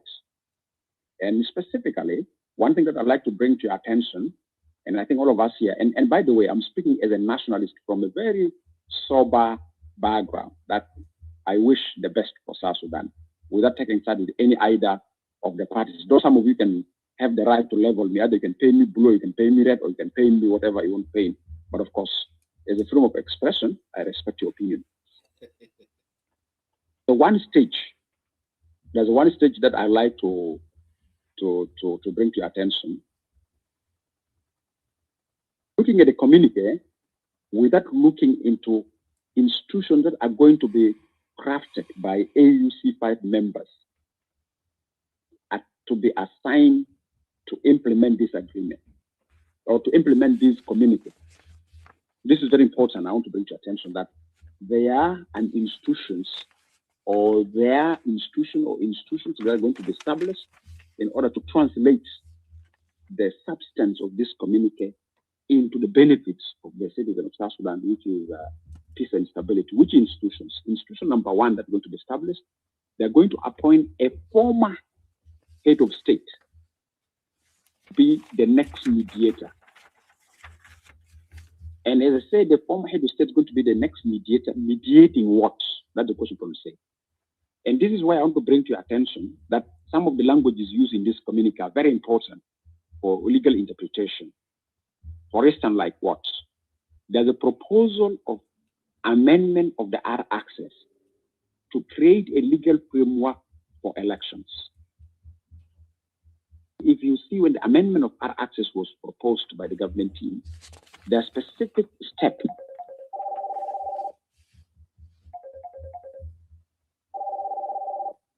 against it. It is deleting Article 8.2 or 8.3 or subjecting that decisions into an RGMEC meeting. This has brought a unanimous position, international and regional, that no way, this can't go. And to block this, and to put Chapter 8 for voting in RGMEC meeting, that's why that language in the communique that I've drew attention to, as it is a paramount instrument. It means automatically the amendment of the R-Access is transferred to the AUC5 dialogue that is coming. That's one thing that I'd like to bring forward. At the same time, they transfer to the AUC5, and they say in the AUC5, there must be an inclusive dialogue without any precondition. And let me read that also, because I want just to bring from a legal lens the way how we read the communique. There was a point that I'd like to pay attention in the communique, and I think also that we can follow. Maybe this can give us opportunities to have another conversation. Another point, this point is number, let me look at it, of the inclusive dialogue. Point of inclusive dialogue without any precondition. You can look at the community, whoever come across, you can bring to the attention of the rest. But there's this point which says the South Sudan parties should resume dialogue. And the dialogue that they're saying, the dialogue should be without any precondition, and the dialogue should bring on board non-signatories to the R-Access and leaves no party or stakeholder behind. My attention that I want to draw is actually point number 4. It's point number 4. Let me read point number 4. It says, urge the parties to the conflict to participate, to prioritize dialogue as the most constructive and effective means of resolving outstanding issues, particularly those related to the implementation of the peace agreement. In this regard, request the Artigono to resume the national dialogue with a meaningful, thoughtful, inclusive, transparent, and ensure that all stakeholders concerned participate in the dialogue without precondition or with a view to build trust for the stability of the country. But my legal lens fall on that language of dialogue without precondition, and nobody should be left behind among that. So what does this mean? This means that if we're going to go for the elections have a dialogue. That means the elections dialogue, you can't put a precondition there. So what does that mean in terms of IO if they're going to go for the dialogue? Will there be release of there be a precondition or not a precondition, or should they go for the dialogue? So this is something that I like to bring for your interpretation. And also that language of inclusive dialogue without precondition will allow the concept of legal paramount instrument be a tool of precondition, of course not a precondition. So also it tells you really rejecting Tumaini. That what that means. So that's what I'm coming for it. Yeah, exactly. I'm going to that direction. Actually, you're sort of like you're spiritually, you jump ahead of me. So the next thing comes to Tumaini. Means a member of our access is transferred to the dialogue in South Africa. Now, Tumaini is also by the virtue of the formation of AUC5, they're going to appoint a new mediator who is a former head of state as an instrument. Is going to mediate what? Is going to mediate the outstanding issues of South Sudan. It means Tumaini will no longer be in Nairobi. Tumaini also is attached to AUC5. And as we speak today, I can share with you a tweet of Miredio Miraya. The new IGAD special envoy today was in Nairobi. He is receiving a handover of Tumaini by the Kenyan deputy mediator, Ambassador Guyo. Today is handing over to the IGAD special envoy the process of Tumaini, and IGAD special envoy is going to hand it over to AU mediator. What is the indicator? The indicator is that once you appoint a mediator under AUC5, this mediator will be the mediator on the top, a former head of states. There's quite a number of names floating around, left, right, Uhuru, Jikai Kikwete, former president of Ghana, Nana Akufo, this lady of Liberia, those names are floating around. But the most important thing I want to bring to your attention about the Tumaini, that Tumaini is no longer under Kenya. Tumaini is already gone. It's already gone case from Kenya. It's going to be within the South Africa. Proposer have demanded add this the one, transfer. add this one in. Yeah. What about Yeah. the Soma? Those of Thomas Cirillo and Emmanuel Jawin, they refused to join the Tumaini. Are these No, now they are but moving to South Africa? Are they what? Yeah, go ahead, add that one into. That's why the language of precondition, with that precondition is being put forward by the way. They would say dialogue that leaves no one behind, the non-signatories, and anybody that is concerned about their country, and there should be no precondition. It means all of us are going to go where this dialogue are. So it means Tumaini from Kenya is already just transferred to AU. And for that to bring the element, why? Because if you remember, traditionally called AUC5. But in the summit and after the summit, that's introduced now AUC5 plus. Why is it plus? Because East African community is on board, UN is on board, AU is on board, IGAD is on board. Now, today, the process of Tumaini is handed over to IGAD special envoy. IGAD special envoy is going to hand over to the mediator that is going to be appointed by AU chairperson.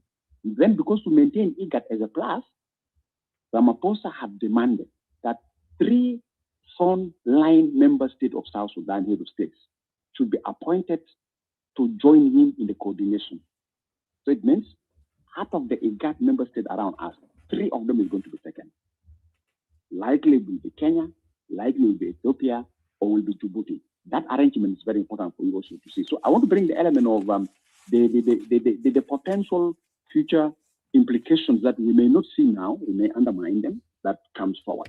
So what does that mean? That means the mediation right now and the dialogue right now that we need to hold in Juba for the elections and in Nairobi under Tumaini, legally and technically, they're already paralyzed by this declaration because they have to wait for the appointment of a former head of the state from Africa, and the head of states have to commission a mediation, and this mediation has to be decided in space. And this particular interpretation, I want to bring to your attention, this is where the language of the political retreat didn't surface in the declaration. I would ask all of you, read the declaration. You will never find the word political retreat. Because if the political retreat is referred to shorting out differences among the parties that are signatory to the access, if that's the interpretation of the retreat, then that retreat need to happen in Juba, because it is not only IO who is discontented with the implementation. Even SOA is discontented. You know, they're divided between SOA and Justin SOA and Abdul Badi. Even OPP, they are discontented. So it means if you have this, people have been discontented with the implementation of our access and the retreat refer to it, then this retreat will be held among the parties, because it means if you have to go for the new mediation under the newly appointed former head of states, which have taken into account amendment of other access for allowing elections to have a legal framework, and which want to bring anybody on board, like the one of Tumaini and Soma on board, that mediator will be a different mediator, but that mediator is not mediating with Artigono as a split groups. Need to mediate with Artigono as one solid entity. As a one solid entity that is being challenged by those who are discontented with the way how Artigono is being implementing or transition the country from violence to peace through the access. Because some people are saying Artigono themselves even were discontented with their political framework. This interpretation, if the newly mediator is appointed, if the new committee is being established, and if a new venue for the mediation is declared, for instance, expect the following scenario. Some are saying now the venue will like it, the mediator will like it. Tumaini also say, the team of Tumaini, those of Lualdao, they say, we like the venue, we like the mediator. Simon Garwich under Kitty say also, I like that one, because that's the language that you leave no one behind, everybody. Even I'm quite sure there's some briefcase opposition in the diaspora. They're waiting just, as a matter of if you know the venue, they start calling the mediator. Even we are a different party, we don't belong to this, we don't belong to this, we need to come. They go there. What does that mean to the electoral timeline? That is why Gibela Nagiri Jawara, and again, if you look at the communique, there's that point where AU Commission is being directed to prepare coordination and coordination and collaboration with South Sudan. My fear, this is my personal fear, my fear is that if you all put these processes that I've explained into a timeline, likely, you may have an extension that they may call extension, they may call technical election-related extension, which was demanded not by the parties, will be demanded by the region. Why? Because time is running out. Now, how the timeline of the election going to be affected? If you say you want to do the possible amendment in our access that will never be rejected by anybody, it's the amendment of our access to allow elections to have a legal framework. There, nobody will say no. It's only people have no for subjecting Chapter 8 for voting or deleting Chapter 8. People will say have no that. But in terms of amending the access for election to happen, that one having a consensus, everybody will say yes, because we need to go for elections. But who are going to be the people who give consent for that? By the eye of IGAD, by the eye of the region, by the length of IGAD, by the length of the region, on a legal basis, it is IO under Riek. So this is something that we should not ignore it and we should not rubbish it off. Something that sometimes I tell some leaders that don't completely rubbish it off. We'll face it at last moment. They're going to say who have the authenticity of the signature of the IO. The authenticity of the signature of the IO, it is under the leadership of Dr. Riek. Now, for instance, Riek is convicted by the law guilty. That does not mean the party that he sits. And I like, is it Diwal who's about the command and control, the responsibility of command and control? The responsibility of a command of control of an institution does not lie with an individual. It lies with the basic frameworks. What does the basic frameworks of IO say? If the leader is convicted, being in conflict with the law, and is convicted, being found guilty, it means the party that under his leadership, based on their basic internal rules and regulations, how power is transferred of the leadership, will be the one considered to come and take. So those are some of the things I would like to bring to your attention as I'm responding to the questions. And because I want to provide simply to give me a basis of answering. Justice can't be selective. Selective justice is really a foundation of violence. For example, over here, we may praise Rwanda. We say, oh, Rwanda is good, Rwanda is now peaceful, Paul Kagame is good. I will assure you, South Sudanese, Rwanda is sitting on a time bomb. I was deported in Rwanda one time. Let me just give you this short story why I was deported in Rwanda. I was officially deported by the government. I was deported. I went to the Rwandan Genocide Museum. To the Genocide Museum, I was been taking the Genocide Museum around. So wherever you go, you find everything. Tutsi, Tutsi, Tutsi, Tutsi, Tutsi victim, Tutsi, Tutsi victim. If some of you have visited the museum, there's a place where from the museum, you now go to a video show. They will show you in a video the movies that shows. Then there's a place where you find bones of people, clothes of the victims and everything. In that space, I asked them a question because I have somebody who wrote, a journalist who wrote a book. I asked, okay, if everything in the museum is about truth, what about that small portion of the Hutus who are banned by the Tutsi when they realize that the few Hutus are always banned them? They ban them. Why are they not here in the museum? I was told, let's show you, because down of the museum building, on the southern part, there's a grave. They say, let's show the grave. So I went there. I found myself in the hand of the police. The police brought me to the hotel. In the hotel, immediately I was pulled out of my room, my bag, taken to the airport, deported to Nairobi with the Air Rwanda. Then in Nairobi, they handed me over to another person who will hand over me, take you before, because by then Air Rwanda is no longer coming to Cuba. In Rwanda, in some streets, there's some people who have written that some people are penalized. You know, when you hear Rwanda is clean, people say Rwanda is clean because it's a culture. No. Hutus are penalized for life to be clean. And there's a signpost. I've taken a picture of that signpost. So one day I met the Minister of Justice of Rwanda. I said, what about the say Edmond? It's for diplomatic reasons you guys to praise us. But if Kagame goes, they're going to be likely with some people who will emerge and challenge the narrative that people know about it. And that is the practice of something selective, which as Honorable Duarte said, we don't want to go there. We need to apply the law as it is. That's one thing. The other thing that is going to be challenging, and Honorable Duarte is here, is also we have unanimously agreed under the agreement that our judiciary sector require a reform. We have agreed under the agreement for Judiciary Reform Commission to be established. We all agree as South Sudanese. Judiciary Reform Commission was established, and the Judiciary Reform Commission have rendered the report to His Excellency President. And you see there's a picture where President has received the Judiciary Reform Commission.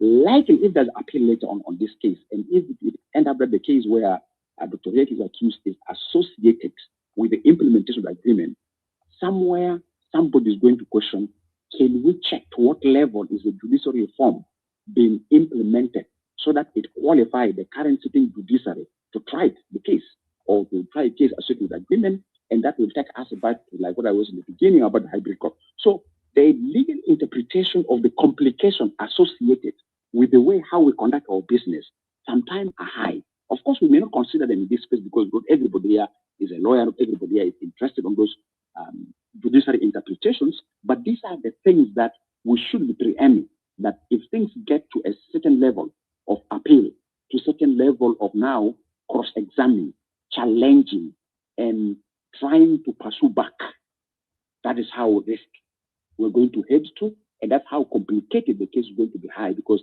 right now it is proceeding and procedures. It is okay.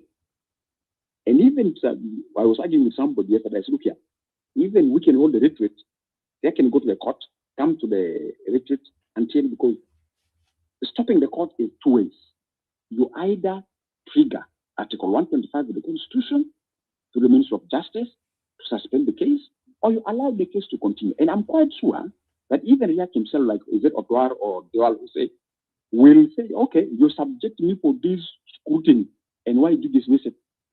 Because also, I'm quite sure behind the Riek's mind is he want to use this court to clear his name in the eye of the citizen, that always at the level as a criminal.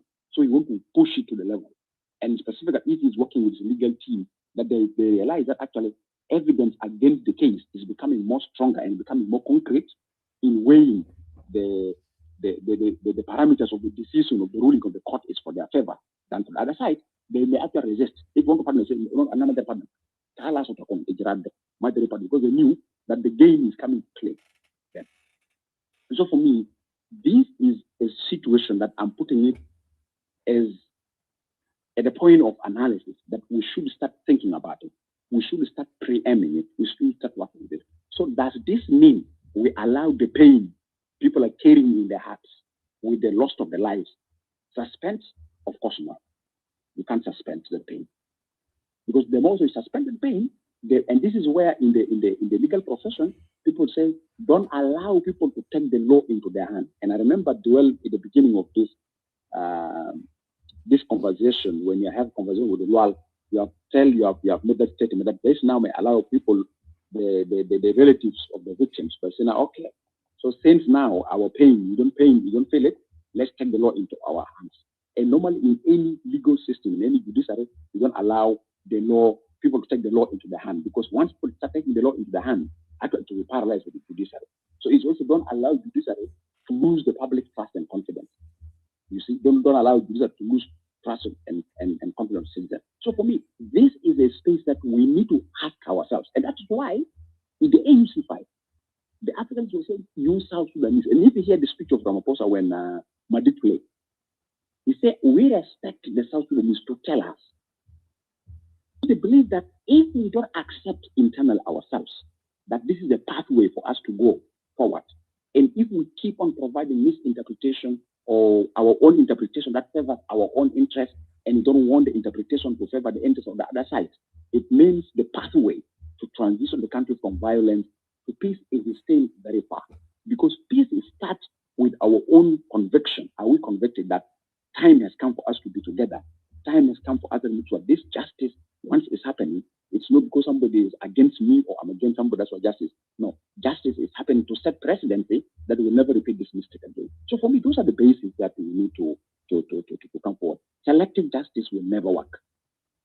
And selective justice will come from where? When we start seeing that the pathway to the decisions is becoming bending and nailing one direction. For instance, let me give you one joke.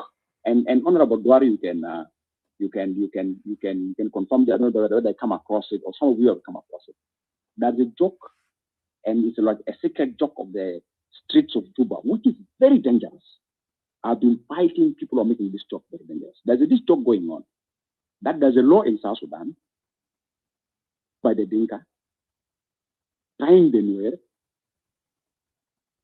to look were given the responsibility to check the cross-examining of the law, and the Equatorians are given the responsibility to defend the law. Imagine, simply because one of the defense side of the government is an Equatorian that's joined, and the opposition is an Equatorian that Equatorians are given the responsibility now to cross-examine the application of the law, and the Dinka is applying it. Simple people are leaving it to the president, and that Nuer have been tried. They put that one to react because Alala is assumed that now the Sunni is a judge. Imagine that narrative. Some people are captured, and this is a very dangerous narrative that personally I don't entertain it. I tell people point blank, don't play with the law. play with the law because the only foundation of unity of people in any country, it is the respect of the law. It is the equal, that's why the language of equal protection by the law and equality before the law. These are very, very big elements of unity of any society. The moment you start playing with equal protection by the law, and the moment you start playing about equality before the law, finish. You have destroyed the unity, and actually you're pushing for, like what we did with Khartoum for cessation, which we don't want it. So for me, these are the things that I'd like to bring as answers to your attention, that the interpretation of this court case, if we are not handling it carefully, it may drag our transition period and it may take it long. Thank you, Majid. Thank you very much, Ilmunyakani. For now, 1956, are you there? Onyan Gorial. Okay, thank you. Let us. I had wanted to ask Duar. Hang on. Duar, Wal, are you there? Yeah. Okay, Wal, I need to take a break, so I will give you a lead moderator. So I'm going to go and end up the studio. So I'm reaching 4 hours mark, which is the time limit. So I'm going to close. Those of you who are watching me in YouTube and Facebook, you can join us in Clubhouse. The discussion will be continuing. While Moranyar, you can take over from here. I'm going to take a break. So thank you. So I will mute myself, and while you take microphone, and then you can move the line with the rest who will get it on the speak. Thank you. Okay, thank you, Comrade Medit. I only have challenges of network. Otherwise, it would be okay for me to put everybody.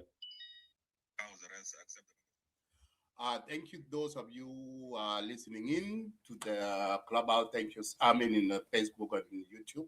Thank you for joining us in this discussion. This is a very important topic that we are discussing, and then we will come with more talk about this. So as we see that this peace agreement that has been shipped to South Africa, we'll see how this will go, and we'll follow it closely. Thank you, you guys. Have a wonderful night. Join us in Clubhouse, and we will continue the discussion. Thank you. Have a good night. Bye for now.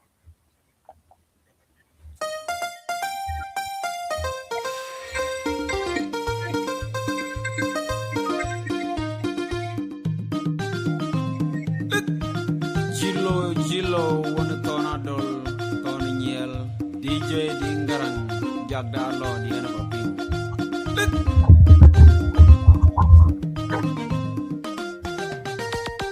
Adina majaga jideng makwaga oton barak iye manuni ya kudimit pandani ya ayi toni tuol bodong ka toni adina majaga anyar ke begwan ba Jit sukula ikapi majong jilo Mami baye ayi pingi kiyelo Adina majaga jideng makwaga oton barak iye manuni ya kudimit pandeni ya ayi toni tuol kutunga toni Adina majaga anyar ke begwan ba Jit sukula ikapi majong jilo Mami baye Adina majaga jideng makwaga oton barak iye manuni ya kudimit pandeni ya ayi toni tuol kutunga toni Adina majaga anyar ke begwan ba Jit sukula ikapi majong jilo Mami baye ayi pingi kiyelo Patang abalaj kubila pingi ban We Santo man kolnyang Mike Cholgrangawan Yubit Ubing Yarul Pandiri Shet Manyel Anake Tonyel Jilo Wanatonadol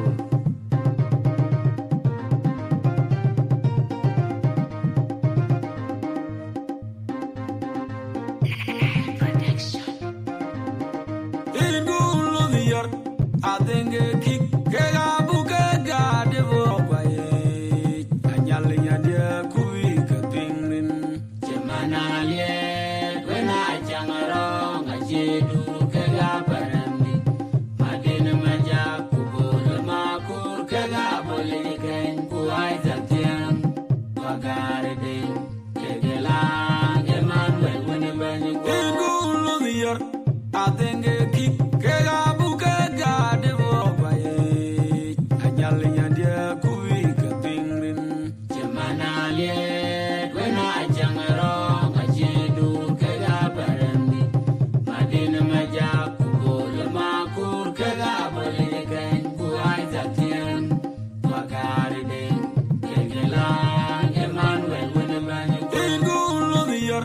I think a kick, Kagabuka, the Boy, Ayali and dear Kuika Pingrin, Germania, when I jam along, I do Kagabarandi, I didn't imagine Kubo, Makur, Kagaboli again, who I that young, Magari, Kegala, Emmanuel, whenever you go.